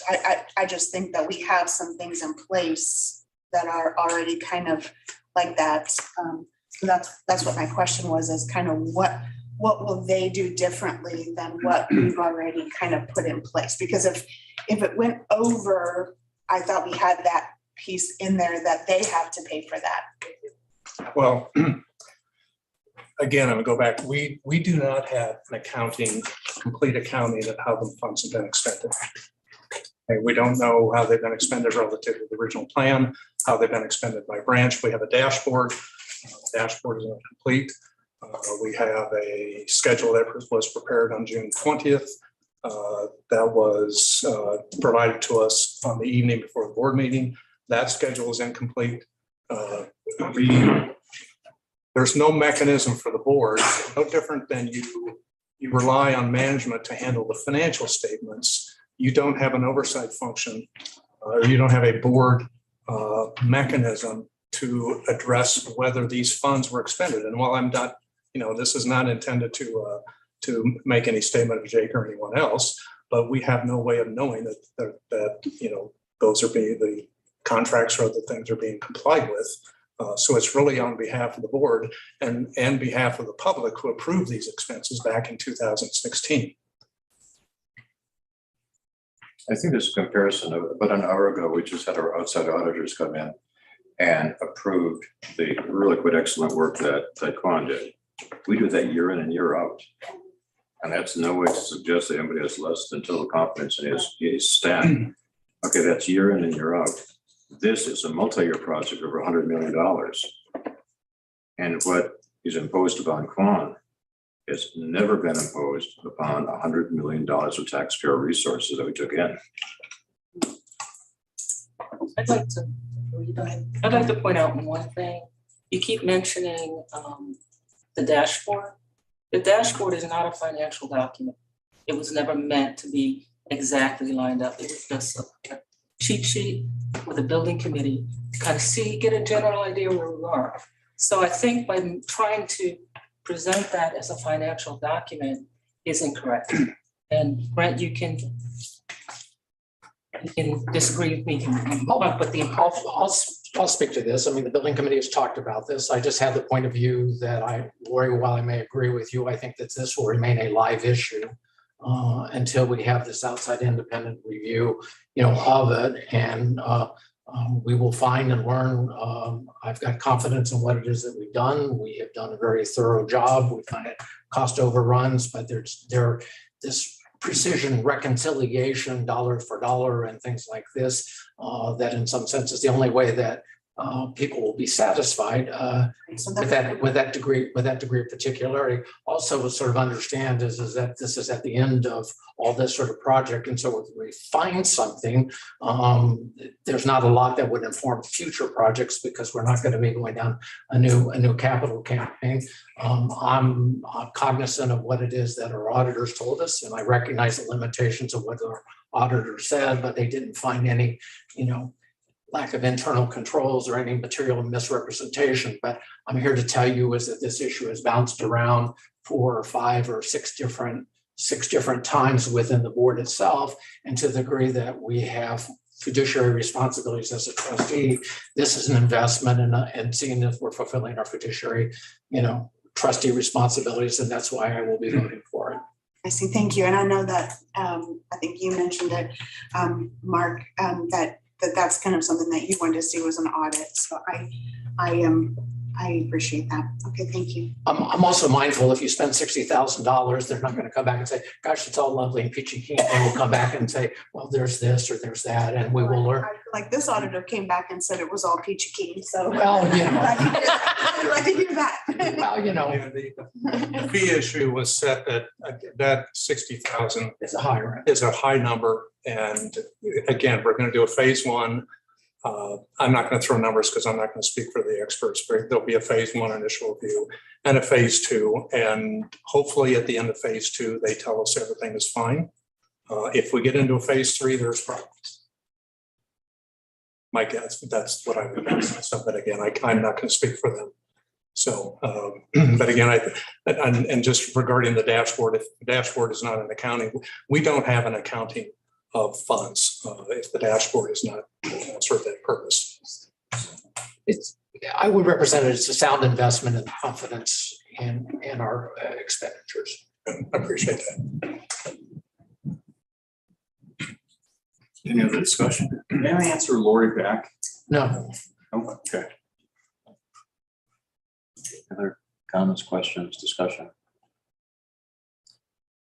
Okay, we received a motion that doesn't require a second from the committee. So all in favor of approving the Finance Assessment and Capital Fund RFQ, please signify by saying aye. Aye. Any opposed, abstaining? It's passed.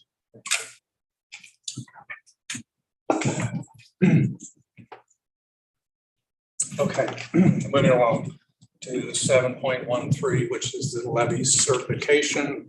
You can see the motion on the board. Can we flip to the next? Thank you. I just wanted to briefly. We have people online who may be listening on the phone. Can you please read the motion so that? Oh, okay, sure. I'm going to read them at the end. Is that okay? I'd like to give the background information before the motions get made. That's all right. I'm just saying it's difficult for people to know what they're talking about. The topic is the levy certification. I'm going to give a background just on the calendar process for the levy, some of the statutory issues that pertain to a voluntary levy reduction. And then I'm going to talk about the financial, as you had on board docs and have in front of you, the financial analysis and projection that largely was prepared by Quan and done in cooperation with me. And then I will talk about the budget adjustment, and then I will present the 2 motions, even though they're separate motions. So I can read those at the front. What is the preference? You need to do the levy certification first, and then you move into the reduction because they're two different things. All right. So the motion from the committee is approval and recommendation from the Finance and Audit Committee to the full board to certify the library's operating levy at 0.3240 for this current fiscal year, a decrease of 0.0228. Okay, can you flip to the next? Okay, so just briefly touch on the levy process. For those of you that may not be familiar, the library has historically had a budget and levy hearing in the month of June. That is a voluntary act; it's not required. Once the budget has been put together, obviously. Those are based on estimates for revenues. Quan receives the initial, what's called the pre-BOE, which is Board of Equalization assessments from each county. Over the next 30 days, hopefully those counties complete their BOE hearings, and in early August, not always early August, because Clay County was late, those post-BOE assessments come in from the county clerks. That then proceeds to preparing a final levy calculations with final revenue estimates. The levy calculation is then brought to the board and finance committee and the board. Quan has the option of going to the state auditor's office for a validation of its calculation, and that results then in the final levy. The county clerk, I just note out that September 30 is a drop dead date. So we have to have postmarked the documents that are sent to the county clerk by September 30th to all three counties. They then submit those to the state auditor's office, and then it gets returned to us as well. So that's timeline that has to be followed. Again, the September 30th is the drop dead date for when this has to be done. Okay, so I don't have a slide on this next piece. There's a statutory maximum levy. I was pointing out that the 40 cents that was approved by voters in 2016 is a maximum levy, but that is subject to Hancock adjustments. And I don't believe, Quan, that the 40 cents was ever levied. I think it was adjusted in the first year. So if you look at the history, it dropped down to 39 and went on down from there. So the current levy of 3,468 is the statutory maximum. Right. So that is if we take the full amount that the tax auditor, state tax auditor allows, it would be the 3,468. Okay. If we do a voluntary levy, it goes into effect for 2 years. Okay. And a voluntary reduction taken in a non-assessment year, which is the even numbered years. The assessment years are the odd numbered years. So 2023 will be the reassessment year. So taking a voluntary reduction in a non-assessment year results in a reduced tax rate ceiling during the following reassessment year. So again, we're locked in for 2 years. The voluntary rate is subject to Hancock adjustments, meaning it can go up and it can go down. So the assessed values go down, the levy rate goes up. The intent of that is to maintain revenues for the taxing district, okay, or the taxing entity. If there is a Hancock affected reduction in the second year, that is not considered a voluntary reduction. Okay. So if that voluntary levy is approved, it can be undone in any subsequent even numbered year. It doesn't have to be in the next subsequent even numbered year, which would be 2024. It can be done in 24. It can be done in 26, 128, whatever. But again, it's a 2-year commitment. Okay. To go back to what I'll call the statutory or another levy, in a subsequent even numbered year, the taxing authority must, 1, conduct a public hearing, and 2nd, adopt a resolution justifying the action. Okay. So there's no requirement for a public vote. There's no requirement. That's strictly a board action and a public hearing to take that would require action 2 years from now. Okay. Make sense? Okay, if you have in front of you a one-page financial analysis, you can flip to that. Make it a little bigger. Thank you. Okay, there is a new version, and hopefully you've got it, at least the one printed in front of you is a newer version of what was up there yesterday. All I did was add lines on the right side. Just to give you some background on how this was developed, I asked Quan to put together a 3-year projection. So you see, what I'll call the yellow columns. Those are Quan's growth assumptions as to assessed values. Those are his expense projections. Obviously, that has not gone through the typical budgeting process, but that takes into consideration the changes in the branch costs, branch activities, reopenings, et cetera. So the components of that projection, which you don't see, it's behind the scenes on here, includes the assessed values by county. There are things called non-local taxes, such as railroads and some other components. There are back taxes that are always collected, delinquent taxes, taxes paid under protest, those come in over time, and those can come in over a number of years. Obviously, the operating costs and the debt payments, those are the key costs coming in, okay? Then we proceeded to evaluate the current method for other elements. And those elements include allocating capital funds as part of the initial budget, okay? Historically, and with the exception of 2018 and 2020, funding for capital costs was through the excess operating revenues after the end of the fiscal year, okay? I'm going to refer those numbers again later. In addition, for the general fund, there's a small bond market value adjustment. Again, this is a mark because the GASB rules require the investments to be carried at or to be reported at market value. That 41,000 is the difference between the market value and the par. The operating fund has very short-term investments. They all mature within 3 to 4 months of the June fiscal year end. So those will all be reinvested at much higher rates. And then there is additional income, obviously, as I just mentioned, because of the market value changes in rates. Those operating funds, which were earning probably in the range of 10 to 20 basis points, will be reinvested in the range of 300 plus because 5-year rate, or I saw 1-year treasuries today hit 4%. Okay, so the levy approach should be a process designed to cover all costs while providing sufficient surplus in both the general fund and the capital fund, okay?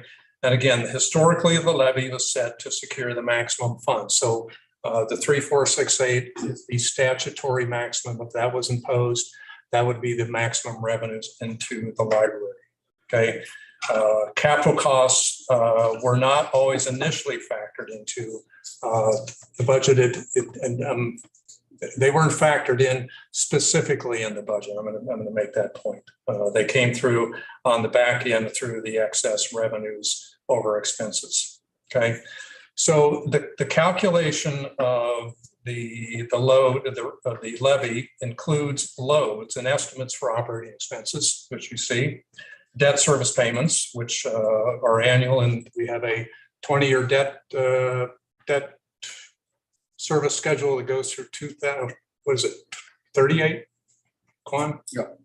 2038. Obviously, the capital costs. There are some estimates in here for the collection percentages because we don't collect 100% of the taxes that are assessed.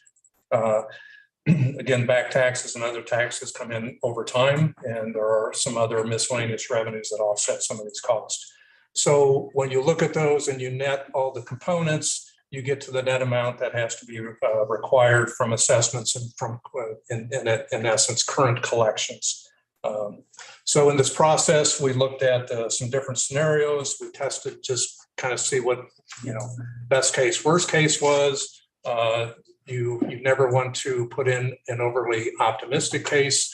nor do you want to plan around the most, the most dire case. So these are presented as a realistic approach, Quan's assumptions, which are reasonable assumptions. The green columns are dialed down in terms of that growth, just in case the assessment growth does not occur.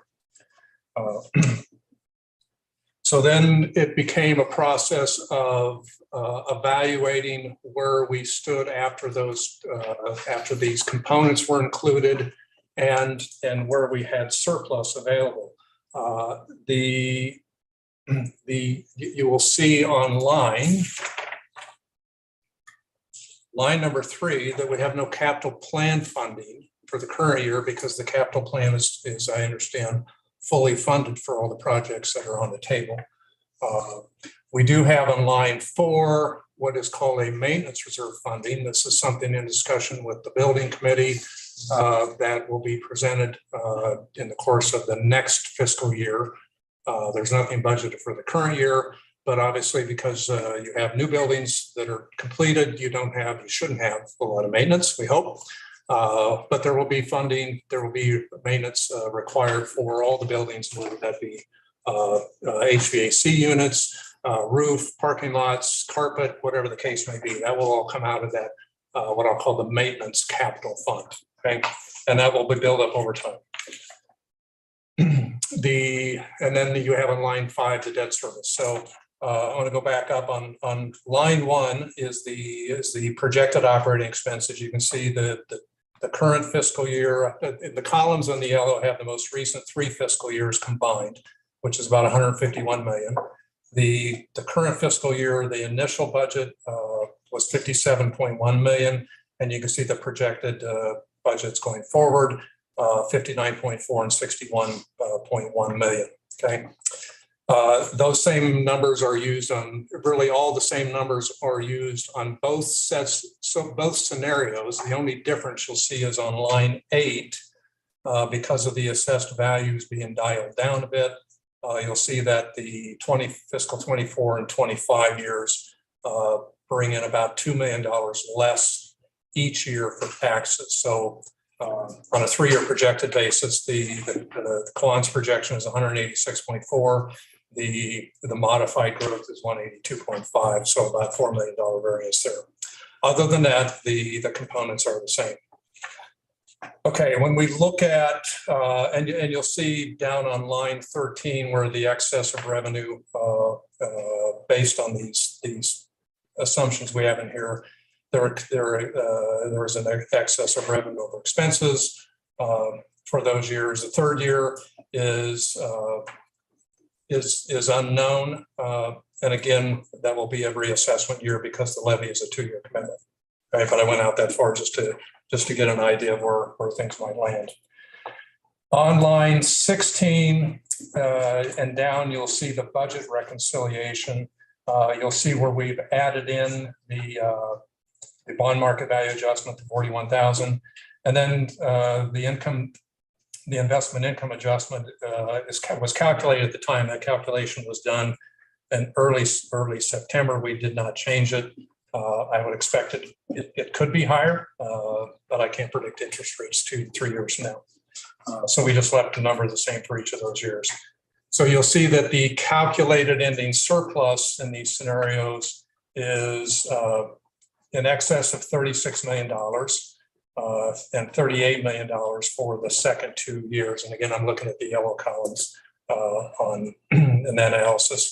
You'll see some lower numbers in the third year of what's called the modified projection. The line 21 is what I labeled the required surplus, okay? The calculation we applied here is 45% of current operating expenses plus the next year's debt payment. The current policy of the board is for 20 to 50% of the next year's operating expenses. So just using round numbers, that would be in the range of $30 to $31 million. You can see that we're well in excess of that under this scenario, under both of these scenarios. I would point out that the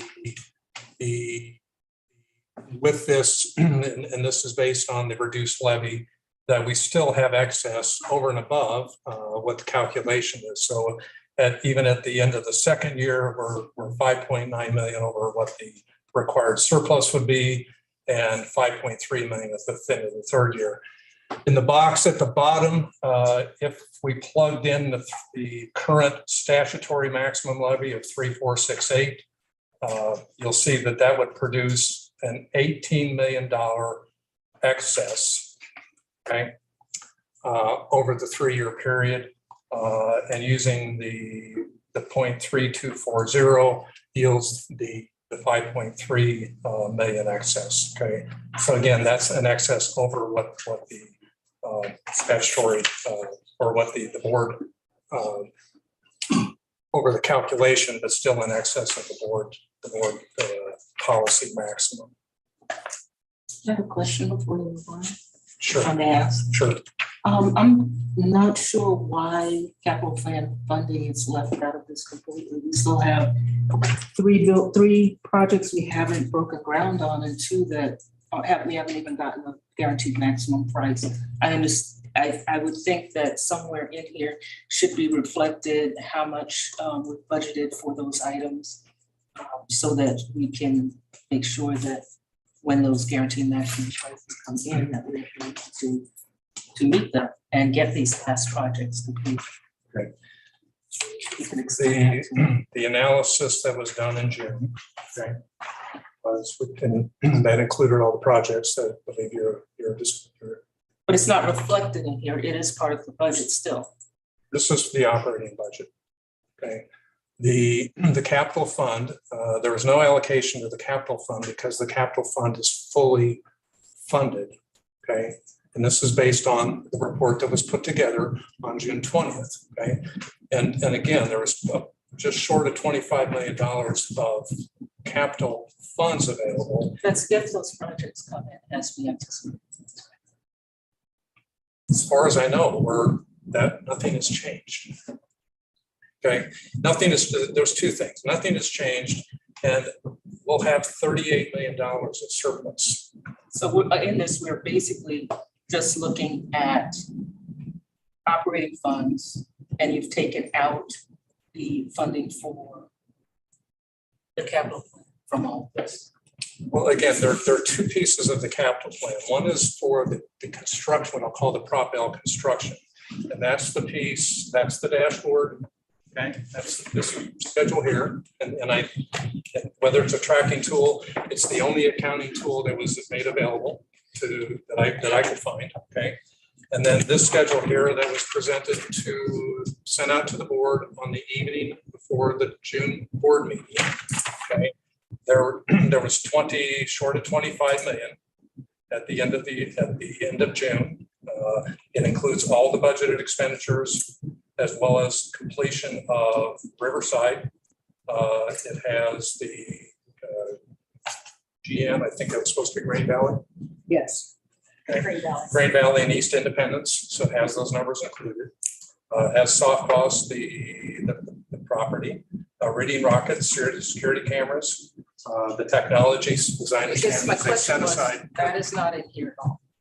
Well, there's nothing else needed to go in, or we don't need to. So if you look back in the first column, you'll see that in the 3 preceding years, the library allocated $12.3 million to the capital funding.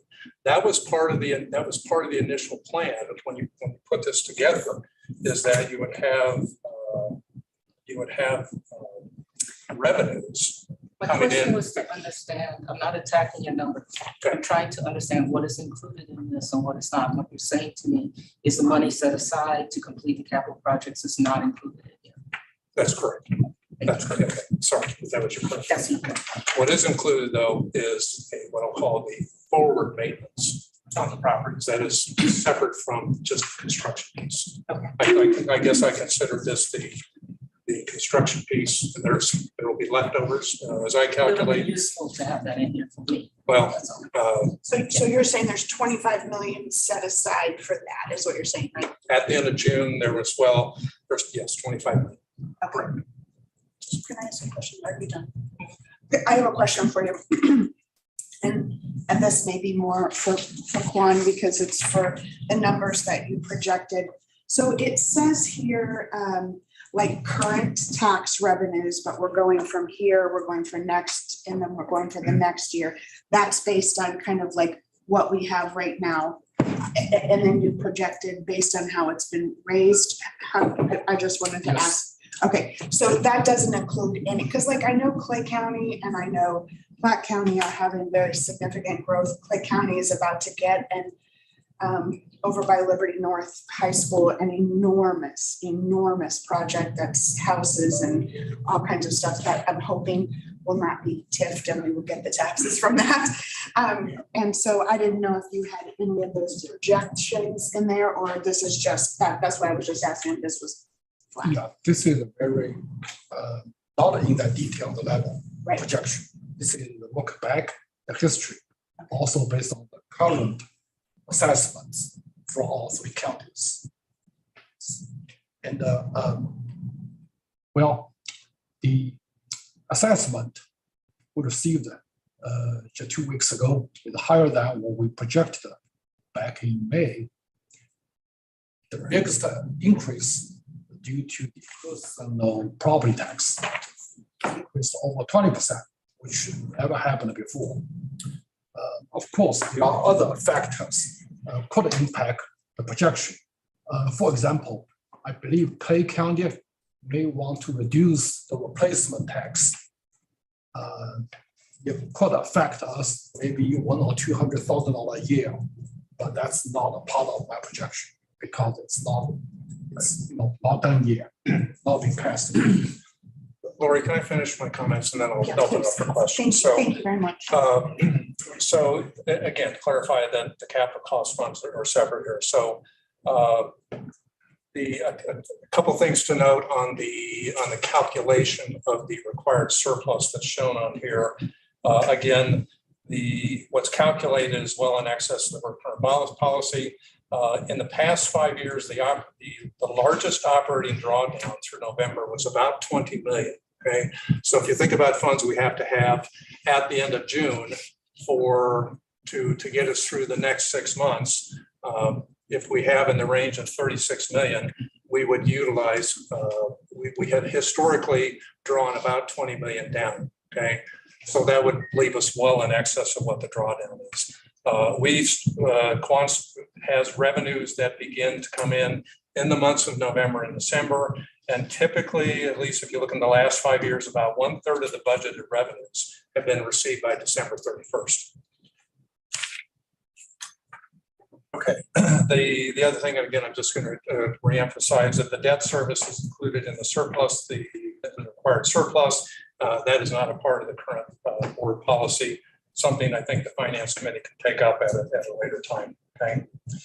So the selected levy, the proposed levy of 0.3240 is a result of these calculations and evaluation of the surplus, the resulting surplus.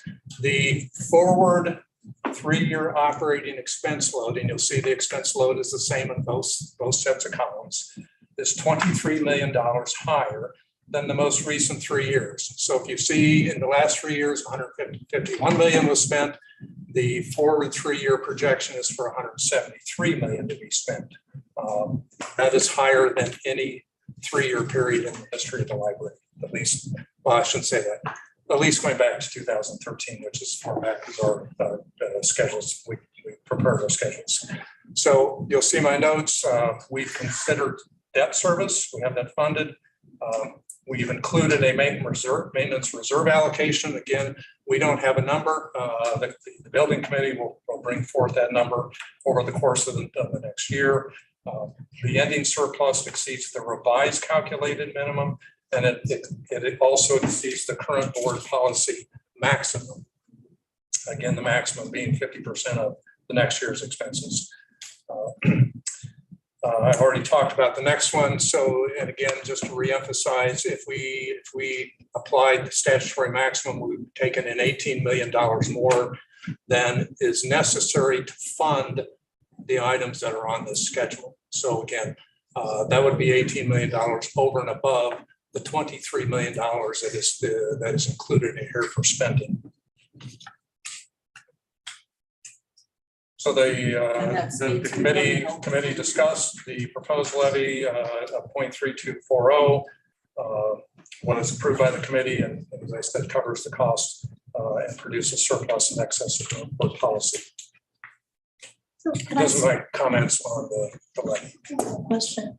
So by lowering that, how does that work with the, like, what people voted on, the maximum amount? Does that mean they voted that we take the maximum amount, or is that, did they vote? How is that voted upon? Yeah, the voter approved levy, Yeah. maximum levy was 40 cents. Okay, that gets adjusted annually for Hancock. So it's because you have assessment, the Hancock adjustment looks at the growth in assessments. So if you think about it, I'll call it, I tend to use bathtub water as my example. If you raise the water level in the bathtub, then the levy comes down by a corresponding amount so that you receive the same tax revenues. Okay, so what's happened, and I showed this at a previous committee, and I think a board meeting, was in the last several years, and really previous to 2017, you didn't see assessed values change. The Missouri Tax Commission started emphasizing and I want to say forcing the local assessors to adjust their assessed values. So you will see step ups in the assessed values in all three counties over the periods. You'll see those steps in the odd number of years. Okay, so because the assessors were raising the values, the levy correspondingly was reduced. There is, you have the effects of new construction coming in, and you also have an inflation adjustment that come into play. Okay, the current year's inflation adjustment is set at, well, the statutory Hancock maximum adjustment is 5%.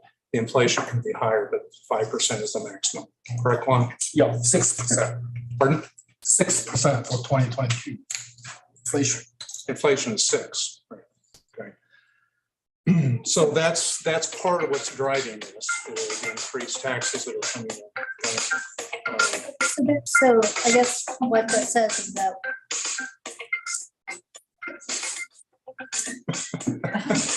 wait, we can answer. So that we have, that's the maximum amount that we can take. It's not saying that we have to take this amount, saying this is the maximum amount. I'm not aware of a statute that says we're taxing able to district is required to take the maximum. Okay, so you're saying that with these projections that the library can run smoothly, excellent programs, and that we can, we have cushion in all these areas.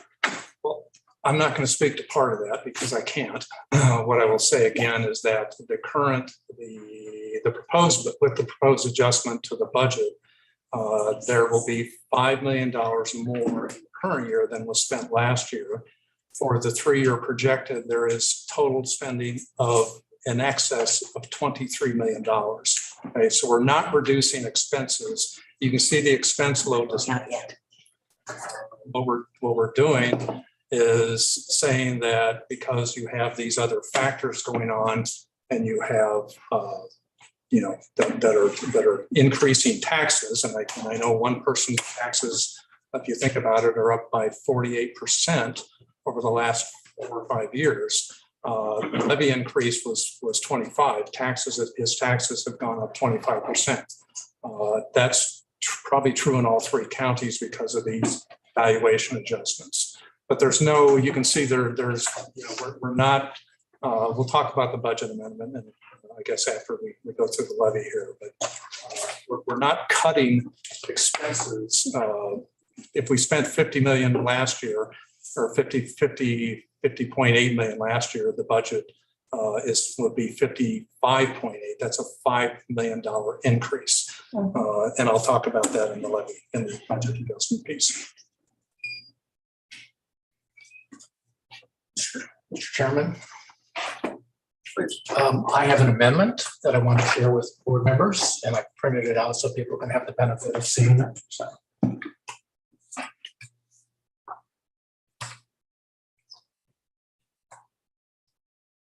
While he's passing that out, I just had a question. Particularly, I guess, for the folks here, this gets awfully complicated even who are at it all the time. I'm going to just try to simplify a little bit if I can. Someone pointed out in the discussion prior to the meeting that the amount voted by the residents in 2016, the general election, I should add, in which there was a huge turnout, far bigger than normal, was voted 4.0 after extensive discussion with the voters, extensive discussion about the reason for that. It was door to door almost, trying to get people to speak out about what they felt that we should be doing. And so it was decided that we would put the 0.40 on. We did, and as was pointed out, it passed overwhelmingly. In the city of, most people don't know that we serve over 50% of the city of Kansas City per se. And the vote in that part of this, of us, of the election was 73%. In all other areas, I think the lowest vote was in Platte County, and I think that was about 59%. So I think you could say, particularly since it was in a general election, that this was an overwhelming vote in favor of the 0.40 for the library. Well, then why would we go to a 3468, which was the amount that was discussed in the public hearing? We had quite a lively public hearing. Many of the board members did not attend. There are some people here I noticed that were in attendance at that meeting, and which we discussed the 3.468 number. And the 3.468 number is the equivalent of the voting on 0.40. Why is that so? It is because the state sees fit to pass laws for all, to apply to all public jurisdictions that are using state are using tax revenue, that they have to reduce that by a certain amount. And so that is why we're at the 0.3468. And what you're proposing, what the committee has proposed, is a 0.3240. And that's a difference of 0.228. So what is the amount of dollars that is involved in reducing the voter approved levy rate of 3.3468 to 3.240? What is the amount of money that we are foregoing voluntarily as a result of that, of this proposal? What's the dollar amount over the 2-year period? I'd have to plug that.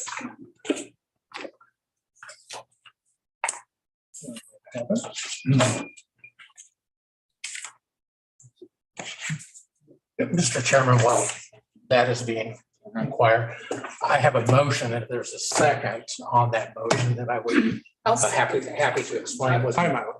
A motion on the floor. Okay, all right, time out. Brent. How can you? I made it. Hold on. Let me talk. Okay. Given what I did and I was taken to task for in some previous meetings, these documents you handed out were not in Board docs. This is the first time we've seen them. And now you're proposing to vote on something that isn't on the agenda. No, I am proposing to vote on something that's on the agenda. I'm making a This motion. is not on the agenda. The Point of order, there's So, already, there's already, There's a motion point on the of order, there floor. was already a motion The on the motion floor. on the floor is, I'm amending the motion, Or parliamentarians over there. You have a motion and a second on the floor for 0.3240. Brent is making a motion to amend that motion, right? So it would be, Mr. Chairman, I think it's at your discretion of whether or not to accept the motion to amend the motion passes. Then we could have a new motion to vote on. If the amendment fails, then you're back to the motion.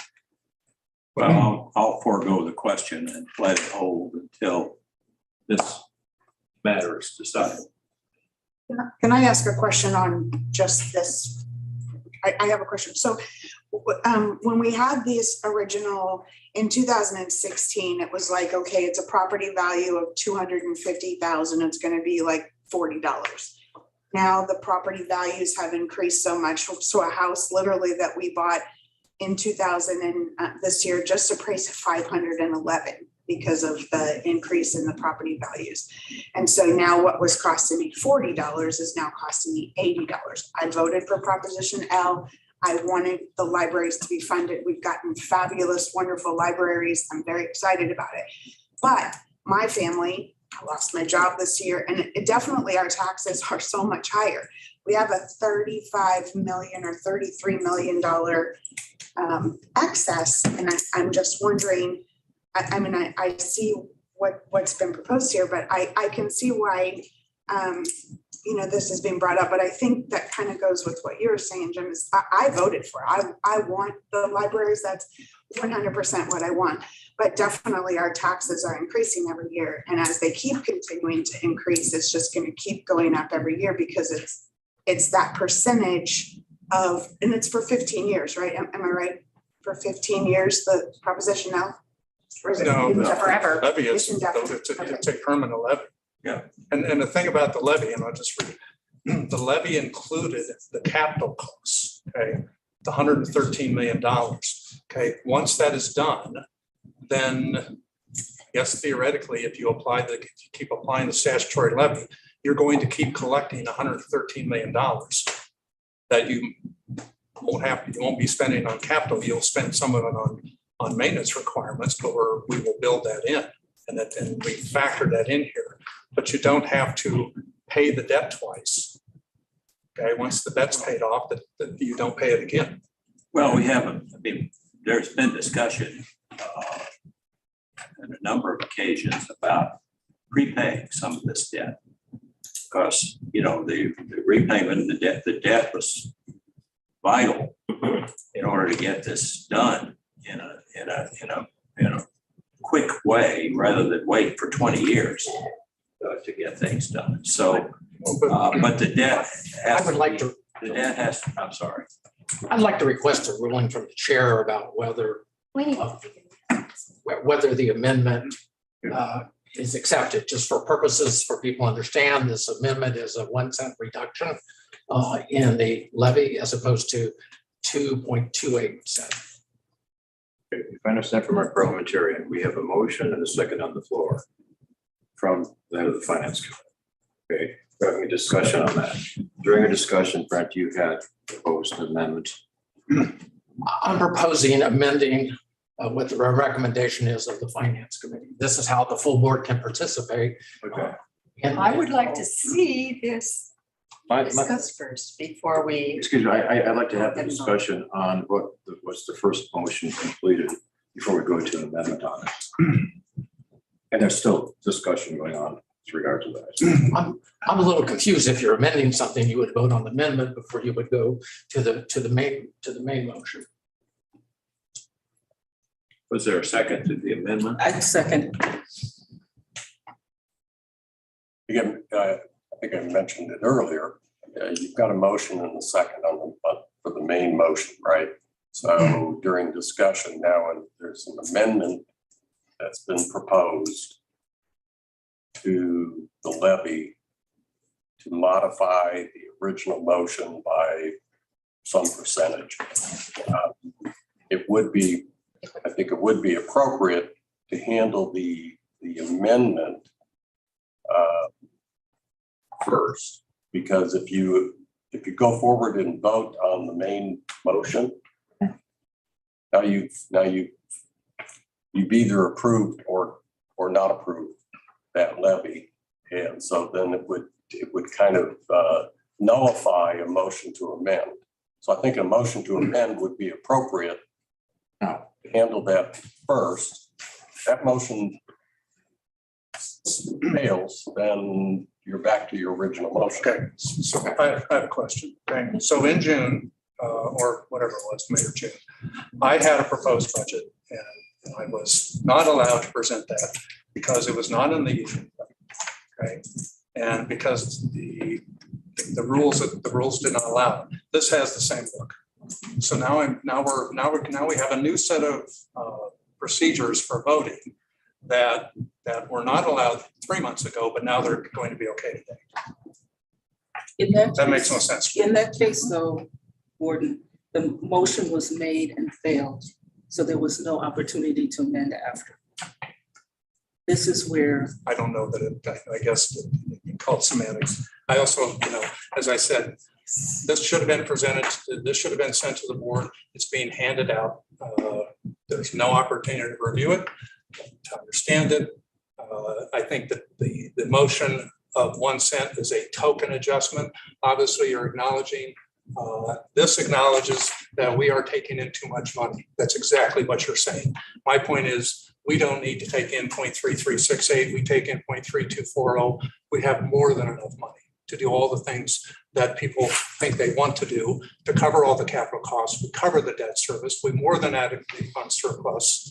And even if the assessments don't come in the same rate next year, we still exceed all the surplus calculations. I find this a token acknowledgement, and I don't think it's warranted. I think Kwan's analysis stands on its own. I think the numbers speak for themselves. Nobody's cutting things. I just find this highly unusual and unnecessary. I'm going to call the chair for him to rule. We've already had a rule. Okay. He Now, I referred like back to the that. At chair. this point, I would call the question on the initial motion. Commentary on the question on the first motion.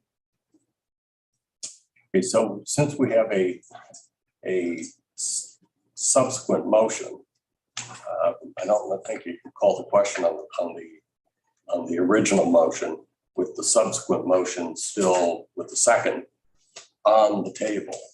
So I think you have to dispose of the motion to amend. It's however it goes, and then you are back to your original motion. And at that point, if you want to call for the question on the original motion, you may do so. If the if the amendment passes, then do we go back to the original one? No.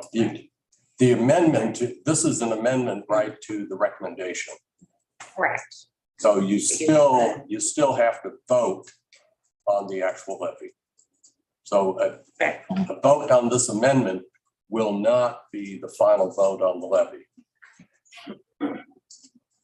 Excuse me.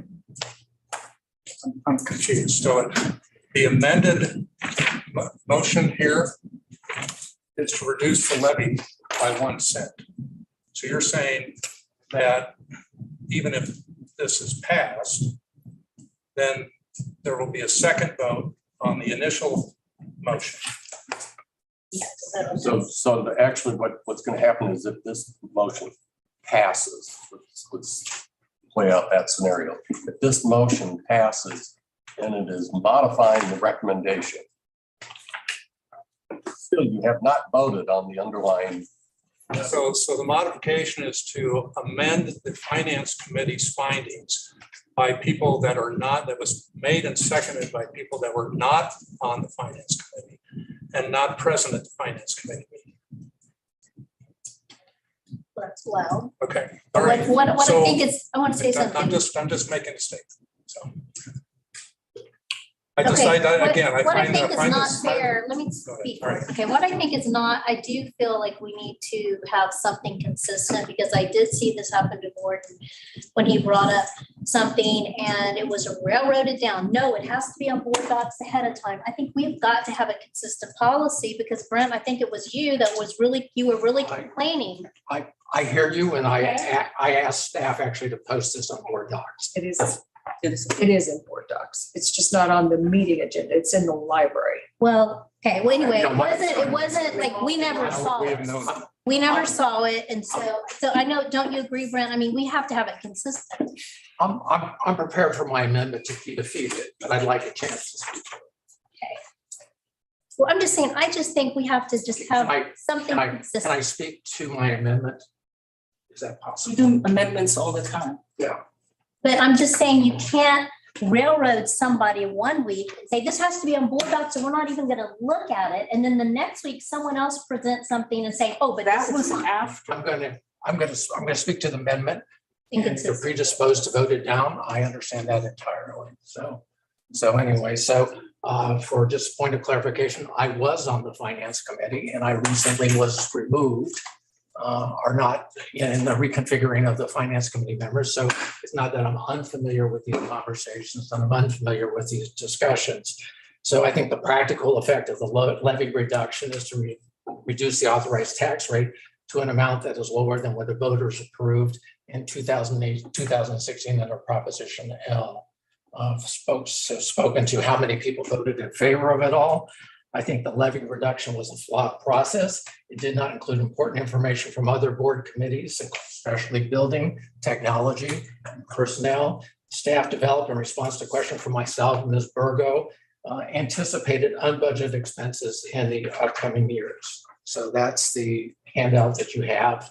I'm going to speak to the building committee, and if chairs of the personnel committee or the technology committee want to add additional information, that would be fine. The finance chair on several different occasions asked the building to develop a building maintenance fund to cover anticipated capital maintenance costs for the 30 facilities that we own. The finance committee did not have the benefit of that information when it met sort of recently. Staff developed this information. So our anticipated maintenance for 2023 to 2028, which is a 5-year period, is $13 million. The amount in 2023, I can't tell you whether this is a fiscal year or calendar year. I'm just looking at the information that's in front of me. Is 3.1 million. Frankly, there's a lot of investment in this building here. That includes a new HVAC and new roof. And so even when you go down to 2025, there's 3.27 million for maintenance. If you go back to the budget document, line 4, it talks the building maintenance funds. These were the best estimates that maybe were available to the people working on that budget. I'm telling you that other staff, have done additional work, and that currently that's reserve fund, which we intended to want to do and should do, is underfunded. So I would make that point. The other part of it is that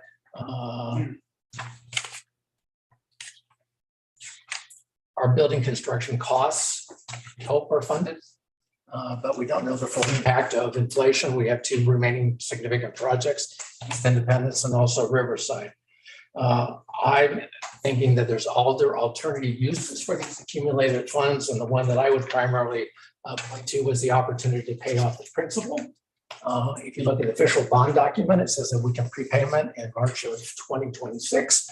And at that point, we will still owe 43.7 million on it. And at that point, we will owe $15.5 million on it. I think there's a wonderful opportunity to reduce our interest payments. Nobody in the room benefits from interest payments unless you're a bondholder of these bonds, and that if we take the available surpluses that we have and use it for principal reduction, whether we're able to do the full amount or some portion of it all, then I think that would be something that's worth considering. Talked about the new buildings. We have had and we have struggled. I'm going to acknowledge sort of publicly difficulties with process that has come up here tonight. I'm concerned about where the public is in our deliberations. We know that they voted overwhelmingly in November 2016 at our presidential election in favor of increasing Mid-Continent's resources. That was a Proposition L. We know that they turned out in large numbers for a public hearing to speak in support of the staff proposed levy and budget. One might think that the matter was settled, at least for this year, and then there was a new effort to go back in light of additional information, assessments and things like that, to reconsider what might be appropriate. I get that. I understand that. The law allows for a voluntary levy reduction, which is permitted. I'm concerned that at our public meeting agenda, and if you look at 7.31, which we're considering right now, and item 7.41, the Finance Committee budget amendment, are rather vague, the public document, about what it is that we intend to do. You have to get and log in as a board member with a password and a user ID to see what the full intent was. There was no reasonable notification to the public that the intent was to lower the budget levy and also to lower the budget. I'm concerned because we have another consideration right past this about reducing the budget, and we're a third of the way through the fiscal year. Yeah. Third of 4 months. June, July, August, September. July, August, September. July, August, 1. excuse starts in me. September. Sorry. You didn't trust me with math because I was been called out. We're 3 months into the fiscal year. On the notification, I think this is a bad practice, and I want to kind of call this out, and I want to elevate this because the Missouri Open Meeting and Sunshine Law, Section 610-020 specifically states, all public governmental bodies shall give notice of time, date, and place of each meeting and its tentative agenda, and I'm going to boldface this, in a manner reasonably calculated to advise the public of the matters to be considered. If you look at our public agenda, it just says we're going to approve a budget amendment and we're going to approve a levy change. It doesn't provide you sufficient detail to understand whether we were increasing, decreasing, or ratifying what is previously sort of proposed. Well, it says summary. That doesn't seem like it. Point of order, I believe. Gentleman has the floor. I'm raising this because in some senses, I don't believe what was posted on for the benefit of the public in a manner reasonably calculated to advise the public of the matters to be considered. It just said we're going to talk about something. It didn't tell you the nature of the direction of the policy consideration by the board. Okay, Brian, I think some of the discussion is going from the proposed amendment. That concludes my comments. Okay, it's been moved and seconded, and there has been discussion to amend the. And I would like to have further discussion as well. We only have one part. From the Personnel Committee, a couple of things that haven't been considered. We have to build back our health insurance fund. It was anticipated that we spend that down post-COVID with people who have been postponing healthcare visits and stuff to go, so that we knew that post-pandemic they'd be going back and doing that, and that would spend down our insurance backup, our health insurance backup. That needs to be rebuilt. We currently have 30 FTEs, especially currently the FTEs for East Independence that are not budgeted but need to be staffed. And it's in that is also in there. We also have coming up a salary survey. There was a discussion from the Personnel Committee about making sure that we're compensating our employees at an appropriate level. The salary survey has not even been looked at. And so all those 30 positions are kind of on hold right now, but we need them to staff our buildings. And if we don't have enough staff, then we're going to have to look at hours to make sure that we have adequate coverage for the hours we have available. We also have coming up our health insurance costs. We all know the health insurance is increasing. Our staff has been wonderful negotiating that to a reasonable level, but we do not have those costs in as yet. And that's my concerns from the Personnel Committee. Any other discussion? Okay, it's been moved and seconded, and there's been discussion to vote on the amendment for a voluntary rollback of 1% to do with 1 cent. 1 cent. Not 1%. 1 cent. 1 cent. Okay. Please, Tracy, would you call a individual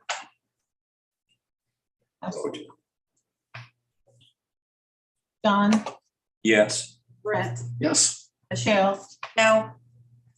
Rita, No. Dr. Pandolfi, No. Michael, No. Lori, Yes. Noel. No. Gordon, No. Joycelyn, Yes. Ron. No. Okay, the motion fails. Let's go back to the discussion on the first motion. If there's any. I have a question. Given the level of funding you're recommending, and given that the budget that has been presented, and I know this is coming up later, but it's part of my consideration now, being that the budget was compiled based on needs, what cuts, how much of a cut are we looking at in our budget that has been based on needs?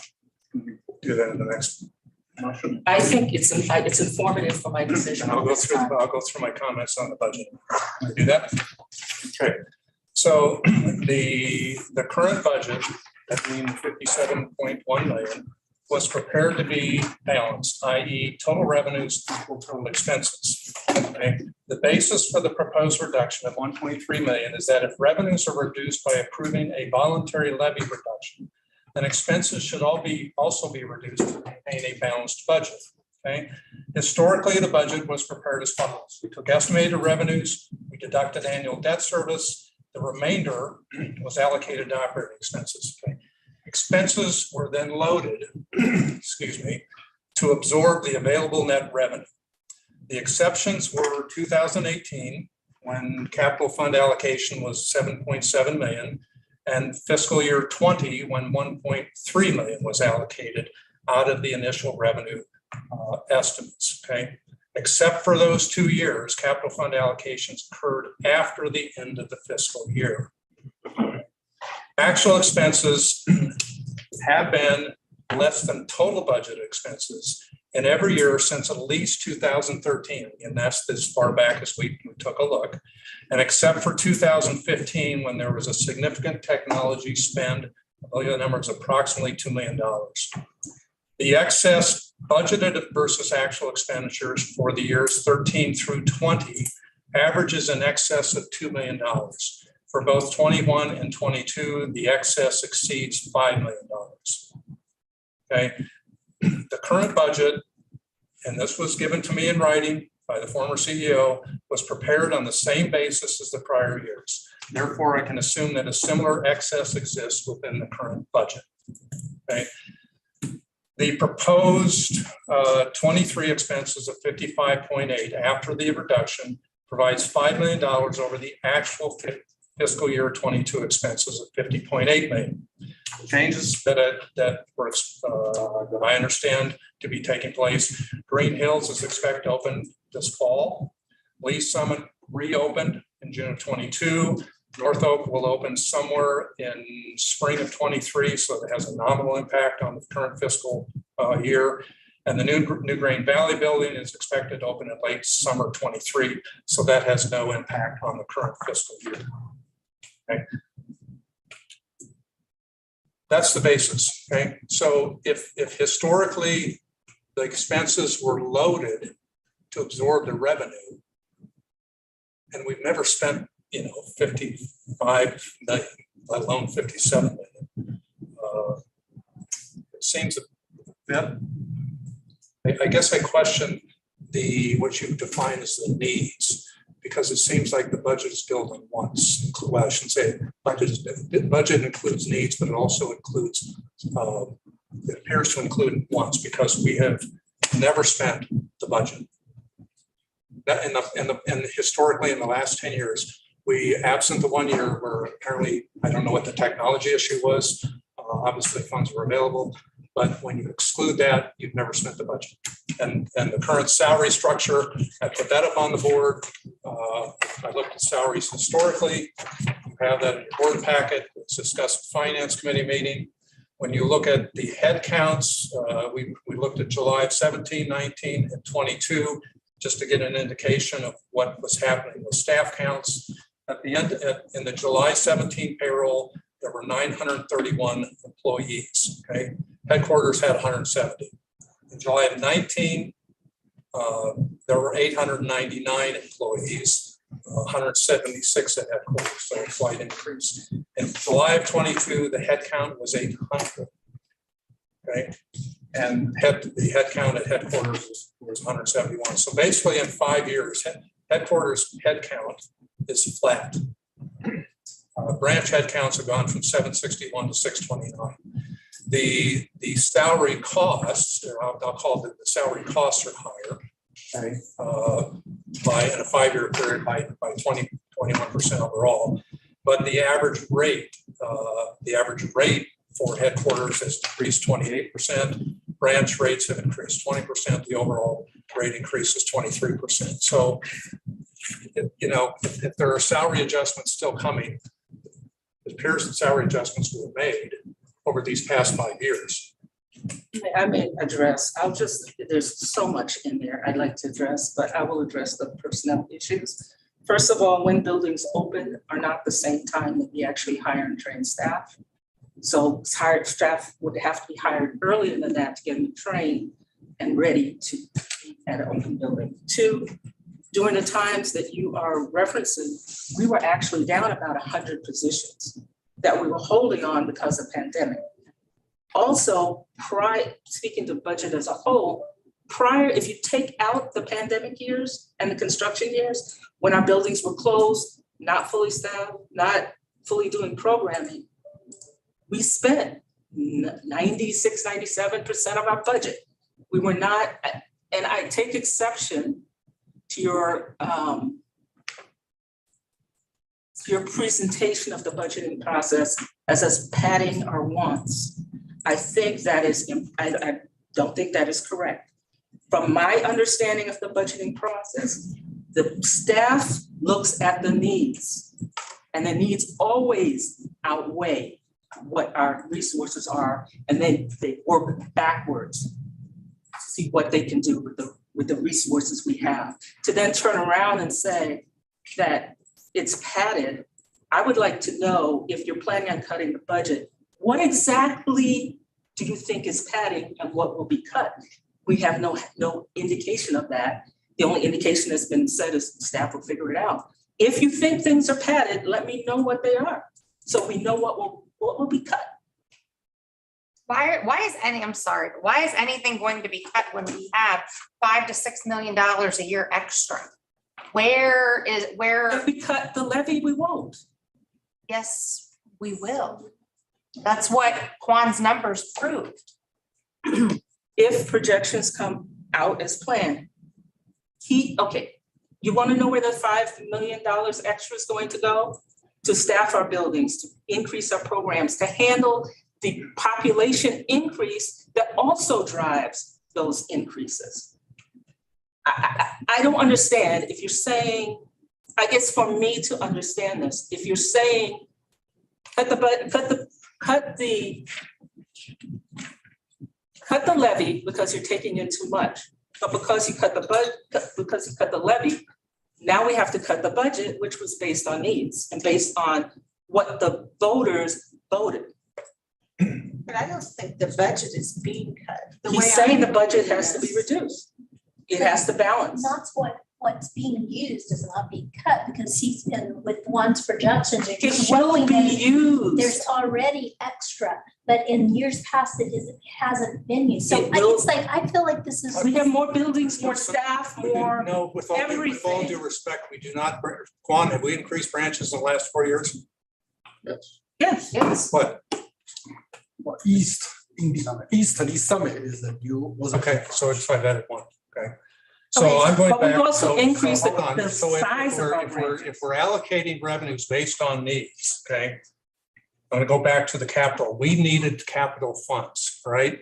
So why was it in only 2 of the years we allocated revenues off the top for the capital needs. That was this is the 2019 budget right here, okay? So it talks about net taxes due to increase in assessed valuation and annual operating surplus, okay? So the projection for the capital needs included revenues that you expected to come in. There was no allocation. That should have come off the top, okay? That didn't happen, okay? The other side is if there's, the history says you don't spend it all, and you can come up, I can come up with 100 reasons why, as can you, but history speaks, okay? The fact that you're telling me that we need more money in the health insurance fund contradicts what Quan just reported. I didn't say the health Yes, it insurance did. fund. I said the backup for unexpected expenses. It's- We are it's the same- self-funded. We are It's the same self-funded. pool of money. It's the same pool of money, okay? I would expect to see claims increase. He reported claims. I looked at the claim numbers. They don't look that high. We can't have any more surplus. So that is something that we determine down the road.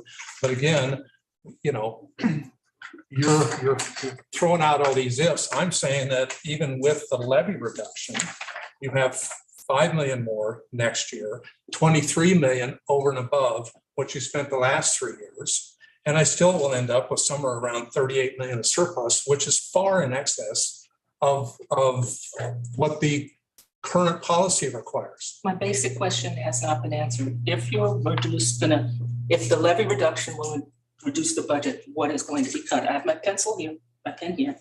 I thought I wasn't supposed to get into details with staff. I thought that was It's an I thought important that was issue for me. You tell me that was to my know. managing. So you're telling me staff can't go in and figure out how to pull 1.3 million out of a budget? It's not 1.3 million. Yes, It's, it is. you're using up the excess that we have. It's No. 1.3 million, It's and 1.3 4 point something next year. There's no 4 million anywhere. Where are you getting 4 million? There's no 4 million anywhere. Whatever. Yeah, you should be able to call in and he'll let you. Sorry, I have to leave. Good job. Okay, if I could just join this conversation here. I think we've had discussions of needs and wants and things like that. One thing I've been hearing about for over a year now is expenditures to have kiosks for people to download books at the airport. And my thought would be, is that a need or a want that the taxpayers in Jackson, Clay, and Platte County should have to pay for? So somebody coming in from Chicago, layover in Kansas City, on the way to Detroit, can download a free book. And my thought would be, if you can afford the airline ticket, maybe you can afford to download the book at home, or go to somebody who already has a job, needs a salary at one of the booths. And we can have that as a service for people passing through, or leave the resources in the families in Jackson, Clay, and Platte County. We have to pay groceries at 13% increase now, inflation nationally at 8%. And statistics I just heard, I thought was staggering, but CNN said that 25% of the American families right now are on a need level. No wants, no going out to movies, just at needs, 25% of the families. I'm thinking, hey, share the wealth, but also share some of the burdens on it too. I agree with you that I would like to see, okay, you say don't do the kiosks. That's a concrete thing. That doesn't add up to $5 million. And I would also say that the times you're talking about where people cannot afford things, people cannot afford groceries, people cannot afford gasoline, those are precisely the times when they rely even more heavily on the library. Maybe. So they also pay more taxes too. I don't know if you're reading this. We're talking about, for the individual person, the average of, this was $7.50, less than this. The services aren't going Time down. out. We're not. They are, he's saying, don't do kiosks. You're coming up with a We $5 don't million do kiosks. reduction. There is no $5 million reduction. We're in this analysis. No. It is a $1.3 million reduction against 57.1. Okay. Which is a $5 So million. you're saying that 2.2 million. Can I finish? Is going to add up to. Can I finish? It's a $5 million increase over what we spent last year. That is $5 million over what you spent last year. I heard nobody and I've listened to the public speak at June tonight. I've not heard, I don't think, I could be wrong, not heard one person saying, you are not doing enough. You need to do more things. I need another branch in North. I need all these things that you're not doing right now. Okay, I've heard I that. don't think I've heard that. I've heard that all the time. That's not the made You heard- consensus. I don't think I heard that tonight. Look at, It's hard to hear when you don't. Everyone here is saying, Everybody, please keep your public comments to yourselves, okay, or you will be asked to leave.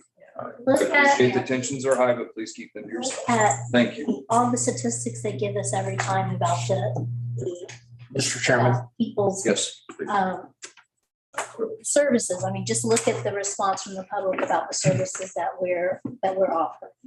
I just, Brent has the floor. Truly, two quick comments, and then the cost of the kiosk is estimated to be $60,000 to $70,000, which is potentially what we might spend on review of the construction contract. Second factual item is that Jackson County provides 50% of the revenue to fund this consolidated library district. Having said those things, I'm not so sure that the conversation is going to be helpful in changing people's points of views and minds, and in consideration of the time and the hour and the like. I'm going to call the question. So we would have a motion to call the question, which I believe requires a second. Do we have the No. people, were they, No. It doesn't, No. it came from. were they able to get Came from online? committee? Okay. Were they able to get online, Ron? I put it this way, I would hope that we would wait till we go till Michelle. Yes, we are on the line. Okay, is online, because it was not an effort to exclude her from I know, from participating in voting. So I know you were. Is there any room for Yes. a question or should? Must we? Call the question. Okay, let's call the question. We need to vote. Is there no one- Okay, Teresa, want to have I call the roll, please? Okay, John, No. Brent, No. Michelle, Yes, Rita, Yes. Ron, Yes. Dr. Pandolfi, Yes. Michael, yes. Lori, Yes. Noel,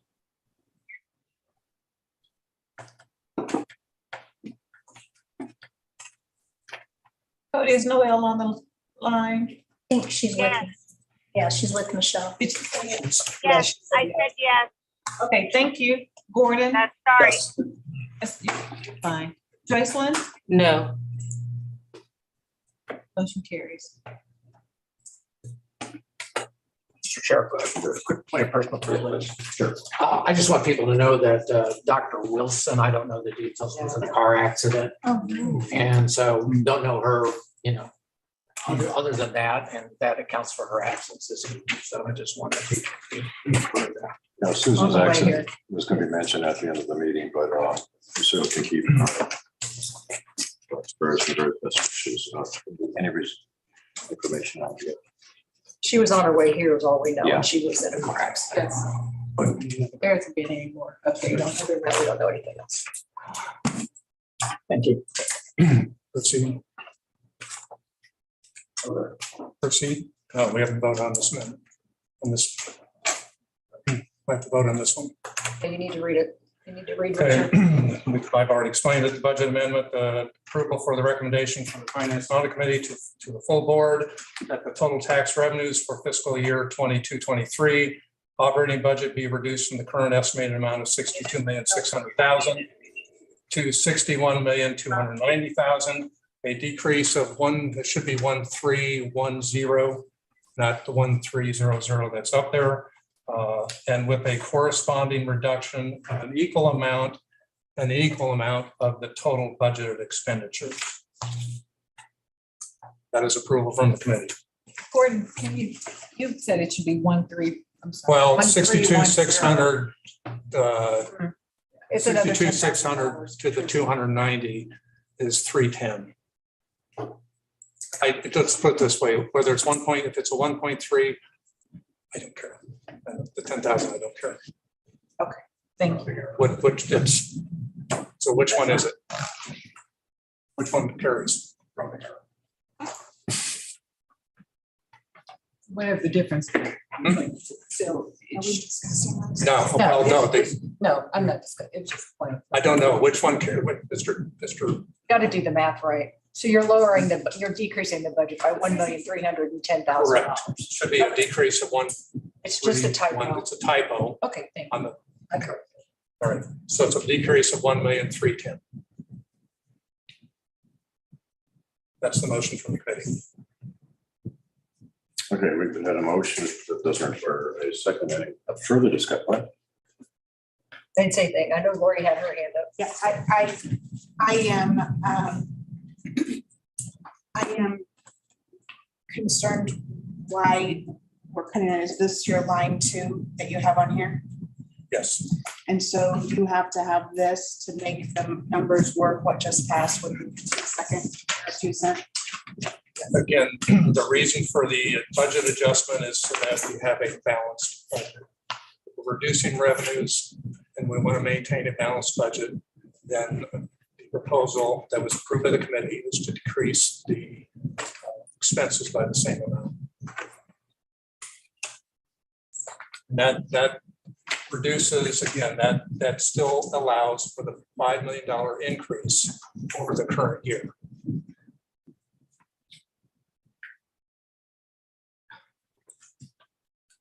Chairman. How will these cuts be determined? Who and how and why and when will be, what's the method for informing the board of what the nature of them might be? I would propose that the staff take that up, present it to the finance committee in October and bring it back to the board for final approval in October. The budget has to be completely rewritten before and distributed to the counties before the end of October. So it'll have to go to the finance committee and then it'll come to the full board. If we can get it done in that quick. Which means we'll have to have another meeting. I mean, basically, yeah. Before September 30th. No, the only thing that has to go to the counties is A copy of the board approved budget has to go to the counties. That has to be done that's by statute by the end of October. end of October. Yes, the levy certification, it's two separate things, two separate things. I didn't understand that was included, that this was included. I thought that this was a separate, but I see what you're saying is that it's there, so.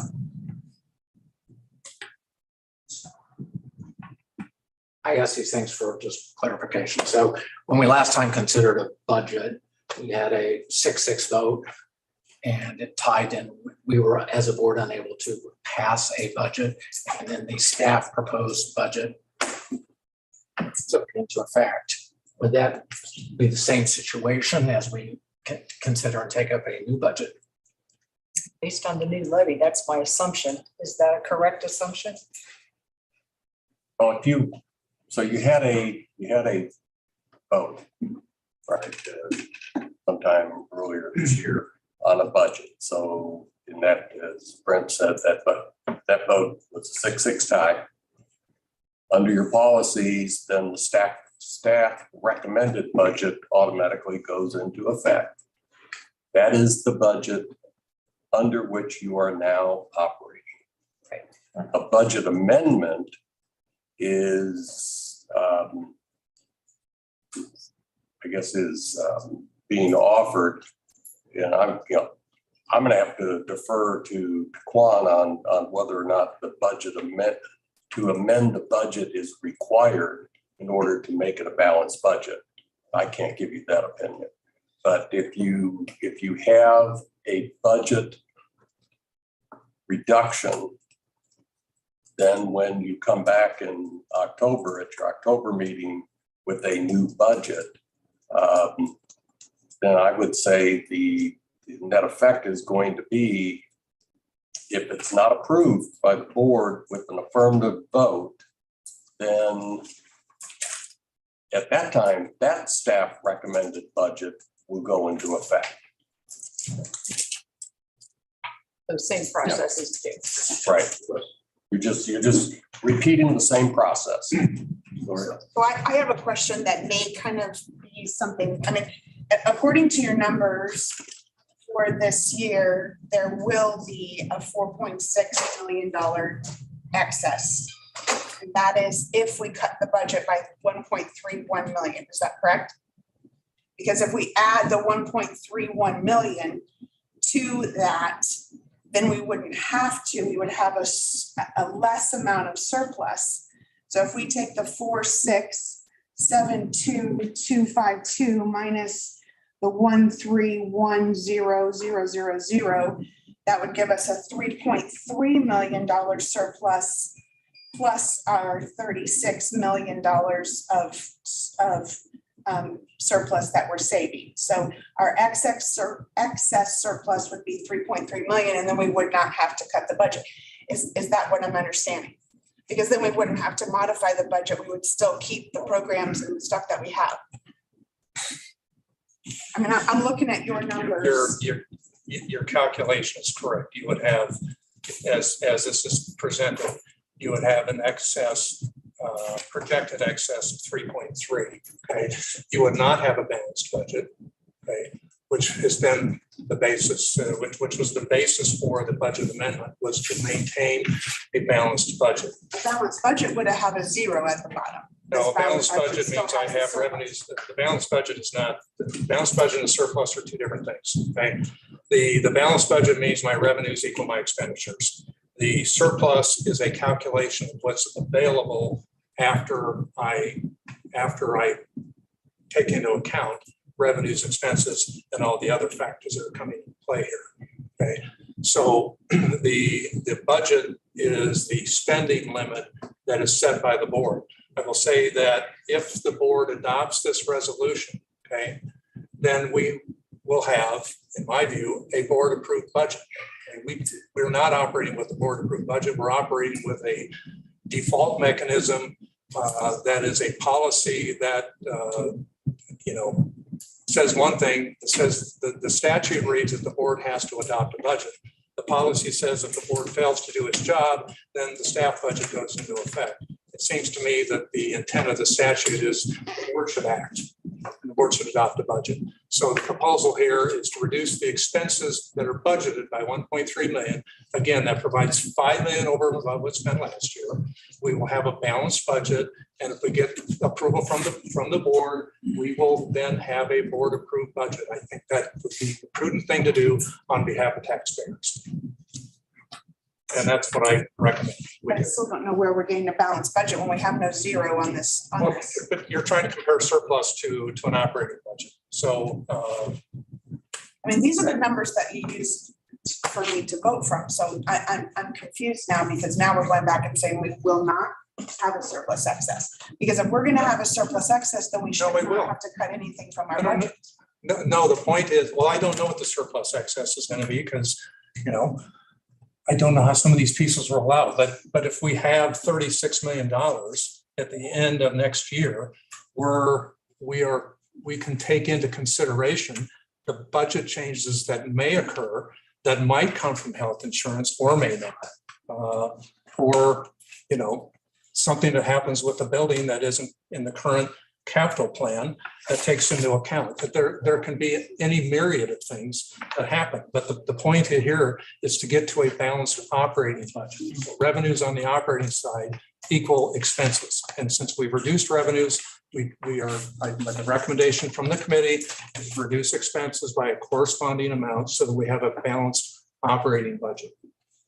Mr. Chairman, I've got a technical question. Is there a statutory requirement that we have a balanced budget?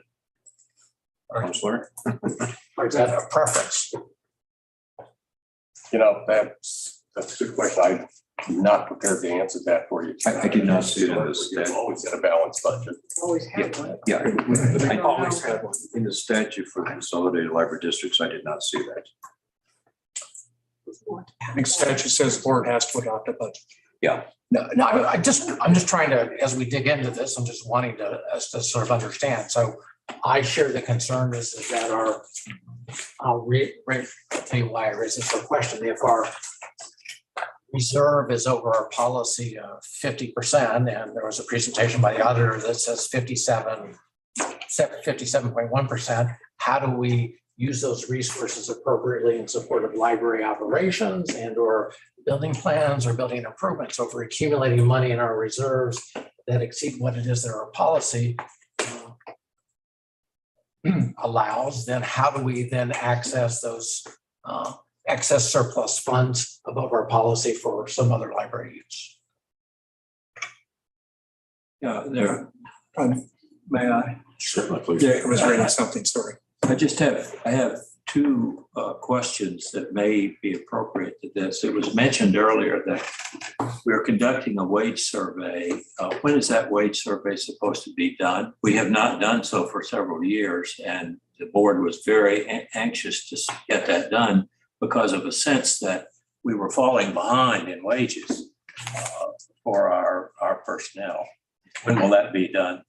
It should be the end of the month, this month, the 1st of October is when we're anticipating getting that report back. Okay, so there will be room then in our budget for wage increases that we do not now know what they are because we don't have the facts and the information from the wage survey that we have requested the staff to produce, which has not yet been done. That's number one. Number two is Quan, once I'll put you on the spot. Once you described to me the amount of money that it would take that we would have to put in this year and next year, and I think back then it would have been 3 years in a row, in order to be in a position to repay more quickly the debt that we have. So remember when we had that discussion? Yes. You remember what that amount was? Well, we need to put in every year in order to get to the point where we could actually consider faster repayment and therefore a significant savings? Well, first it depends on if we want to repay 100% or not. If it's 100%, that's over $43 million. That's in 2026. So that's about 3 to 4 years from now. So we have to talk $10 million at least. But, really depends on if we want to do prepayment 100% or not. Yeah, but if we wanted to make some prepayment. Yeah, if that's half, then we need a $5 million a year to set aside. So, I mean, one of the things that we're doing right here, I think, is that we're saying that we're not going to have the funds available to consider repayment. I mean, that's out. Yeah, if we do nothing, then I don't see. Sure. Yeah, there's no way to do it. So, I mean, we're making a decision now to not consider repayment, early repayment. For next year, right? 26. For next year. For 2 years. This is a 2 year this is for 2 years, right? Yeah, but we have to accumulate the funds in order to do the repayment. We can't just take that big chunk out of the budget and do the repayment. We have to start accumulating that in order to make. At the same time, accumulate. So we do have the 25 million sitting there, but we hold that just for in case like of emergency, right? That's what we're keeping for that building fund. That's why we're not using that money to pay any of that back. Right? No, the 25 million is committed for construction. Yeah. These are major projects. Right. The bulk of it is, okay. The bulk of it is committed for construction, okay. So I guess in reference to your comment on the debt repayment, we can extract funds out of the public hands who are in the same predicaments. Maybe they'd like to pay off some of their debt. Maybe they're getting hit with higher taxes, and not only from this taxing jurisdiction. So we're saying we're going to take out the money away from the public because the library can make better use of it by paying off their debt, which we're not obligated to pay early. Okay, if we have inflation, then it's to our benefit to defer the payment of the debt and pay it off at cheaper dollars. So I'm wondering why we would want to extract. I guess my view is we should not be extracting money out of the public's pockets to the taxpayers' pockets to pay our debt early. We should let them keep their money. And I think this is kind of a, I think a key difference between your view and mine is I look at the taxpayers and say, what are they, is the library fulfilling and does it have the resources it needs to fulfill its mission? And I'm looking at, we're spending $23 million more over 3 year, we're projecting to spend $23 million more over a 3 year period than we spent in the last period. And again, I'm not going to debate the details. And we're covering the needs. And on top of that, you want to take out another 18 million of funds that we don't need because you want to pay off the debt early. I just don't think that's necessary. Let's leave the money in the public's hands. That's where it belongs. And they can how determine. much money are we talking about? 18 million. Leaving in their hands. I mean, I'm talking about for every house, for each house. John, I don't think we should do taxes on that basis because again, I know in Platte County, there are, 40 different levying agencies. Right? So if everybody took that same attitude, it's like, how much more money can we extract from the public? No wonder that they're maxing out their credit cards and having difficulty paying bills because everybody, if the attitude is let's just take the money because we can, then pretending put them in that position. Pretending that the taxes that are paid for library use are a major part of the taxing issue that you're speaking of is a real false way to look at it. I didn't say it wasn't right. I said if all the agencies took the same approach, then how much money would be extracted in the aggregate from the taxpayers' hands? I have no idea. Okay, we're getting a little bit conceptual here. Mr. Chairman. Yes. Two things, and this is for the finance committee to look at later. The question is, I think there's an interest differential between what we're able to earn by state approved investments and what it is that we're paying on the bond. And so I think we're going to find that the bond interest is really higher than what we're able to earn. So I just want to give that as an assignment to the. Remember the bonds were issued with a high coupon, higher than. I'm just asking the finance committee to. Bonds were issued with a high coupon so people could have a later resale opportunity. I'm just asking the finance committee to take a look at that. The other thing is, this was actually raised when I was on the finance committee. The idea is that if we wanted to help our library patrons is that we would give some consideration to fine free.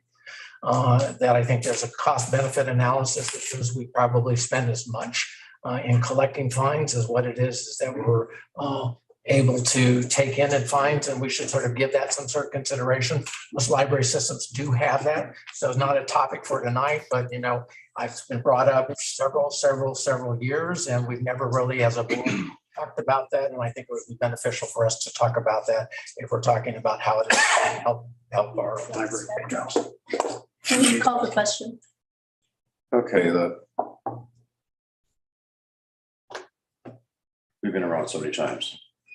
We're still going back to the first motion, right? No, we're going back to the budget We're on amendment this motion. So that's one on the table. That's presented by the committee and there's no second required. It's 25 after 8. We have at least one more thing we have to vote on. Okay, we have a motion on the floor to adopt the budget amendment as set forth on the screen. Teresa, it came from the committee.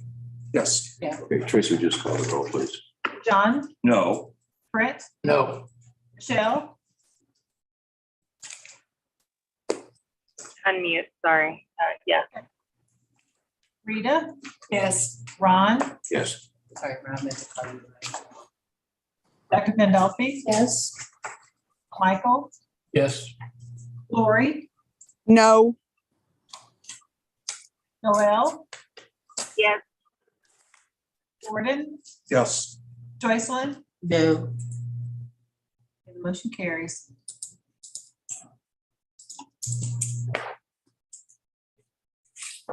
Okay, the last item, this will take 10 seconds. Quan and I are meeting with Central Bank next week to talk about the investments. So that's it for the finance committee. Technology Committee. Lori, she's online, Ryan. Hello, Lori. You with us? Yes, I'm here. So Brian is coming in right now. I'm actually in the parking lot. He's going to make the presentation, and Joycelyn is going to yesterday. But the Brian is on his way in right now. Can you go to the next slide? So there is a recommendation, and Brian can talk about this a little bit more, about the technology committee to the full board for the staff to conduct online security training for all staff, not to exceed $5,000. And this training is something that we have to do to make sure that people don't, click on things they're not supposed to. It's up to 1,200 license. And I'd like to be short and sweet and have everybody, vote for this. But if we could have, it's already been motioned and second. So I'm not sure what we need to do for the next one. Don't need a second because it came from the committee. So Just talk. just a discussion. If there's no discussion, then we vote on it and we move on. Brian, any comments? No, this is just something that we wanted to have in the budget, and I missed it. And it's something we'd like to do annually to kind of keep our staff prepared, to keep them trained on security measures. So, and we're just making sure we have the permission to do it. So. Great. I have a question. Yeah. In the technology budget, you have 60,000 for a miscellaneous contingency and 50,000 for miscellaneous software for staff. That It'll come out of the miscellaneous software. So it's in the budget. It's in the budget. It's just not. Technically is, it's not a line item in the line item. Yes. Thank you. Any discussion? Good. It's been presented by the committee to adopt the resolution as presented on the screen. All in favor, please signify by saying aye. Aye. Opposed? Abstaining? Here I'm online. Now you need to slow down so they can unmute. We need the vote. We got the three. Hi from Michelle. Hi from Noel. Thank you. Hi from Lori. Thank you. Done. Lori, what is it that you said you wanted me to do? This is Joycelyn. We're going to just read the second one, but Brian is there so he can do it. Okay. So this one is, we previously used some different software to control our public PCs and manage those so that we can keep them up to date. We would like to change that software. So this is something else that we would take out of that miscellaneous software for staff contingency, but it's not specifically spelled out in the line item in the budget. And we just like to change software to be able to do that. And so it's you can see the motion. I don't have my glasses on, so I'm having a hard time reading it. So It says approval of the recommendation of the technology committee to the full board to change software and software vendors to maintain the public computers PCs not to exceed $12,000. Yep. That's it. Any other discussion? Okay, all in favor of the motion, please signify by saying aye. Aye. Got it. Opposed? Abstaining? Thank you. Yeah, thank you.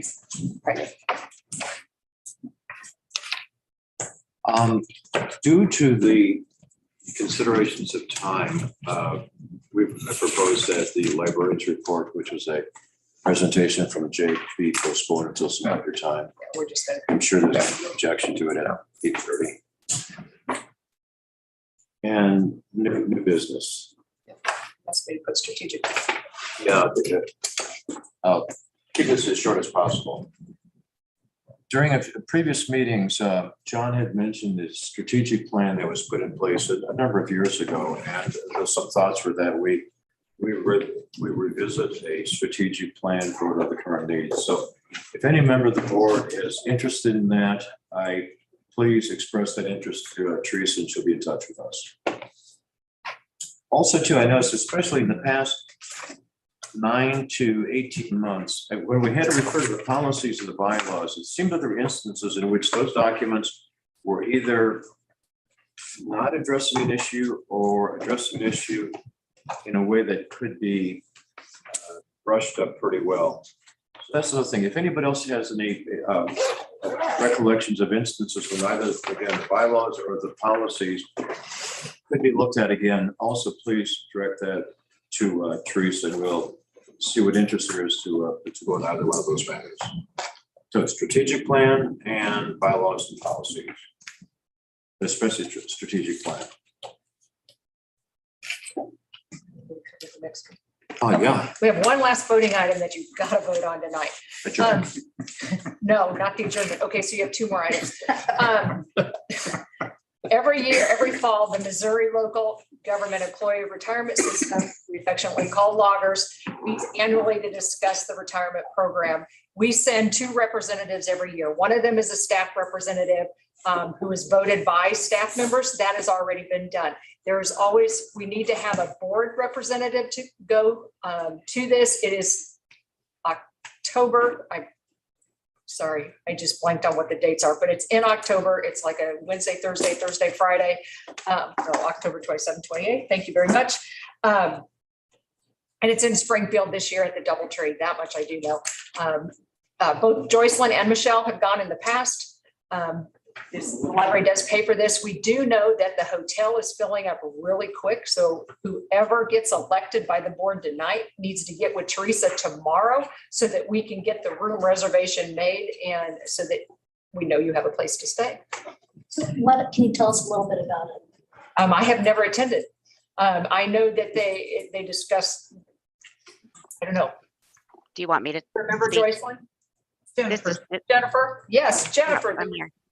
Hey, the loggers meeting will be informational for starters, but there is typically, and I haven't looked to see what is up for vote this year, but we're typically voting on board members for the loggers board.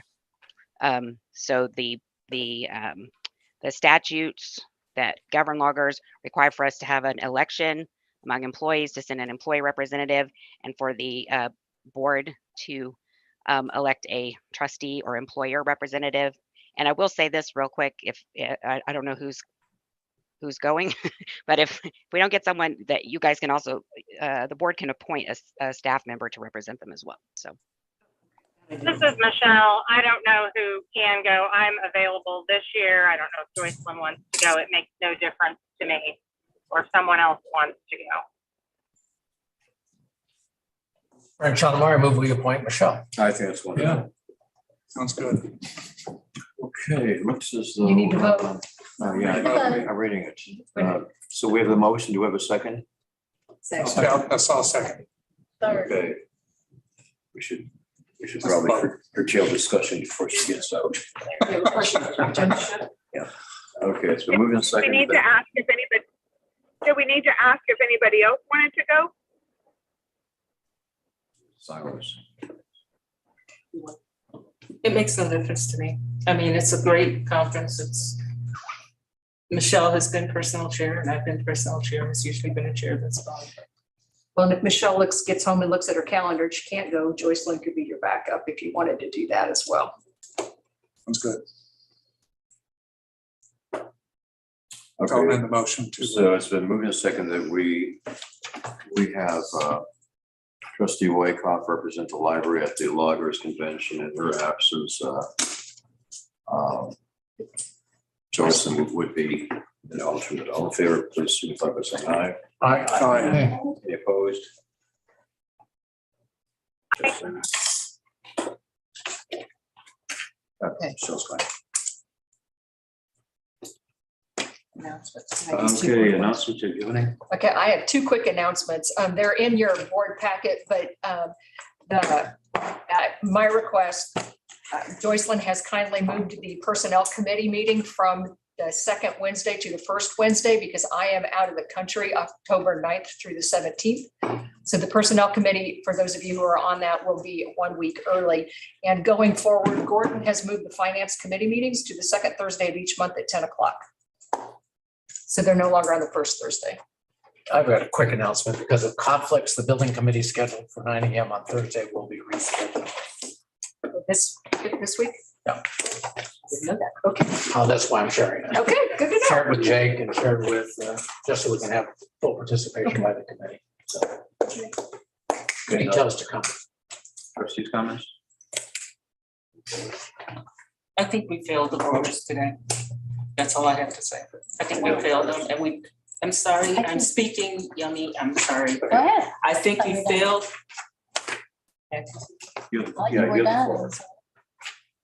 I think we failed the voters today. I think they spoke loud and clear, and I think we didn't listen.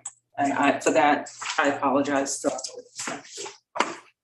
Other comments?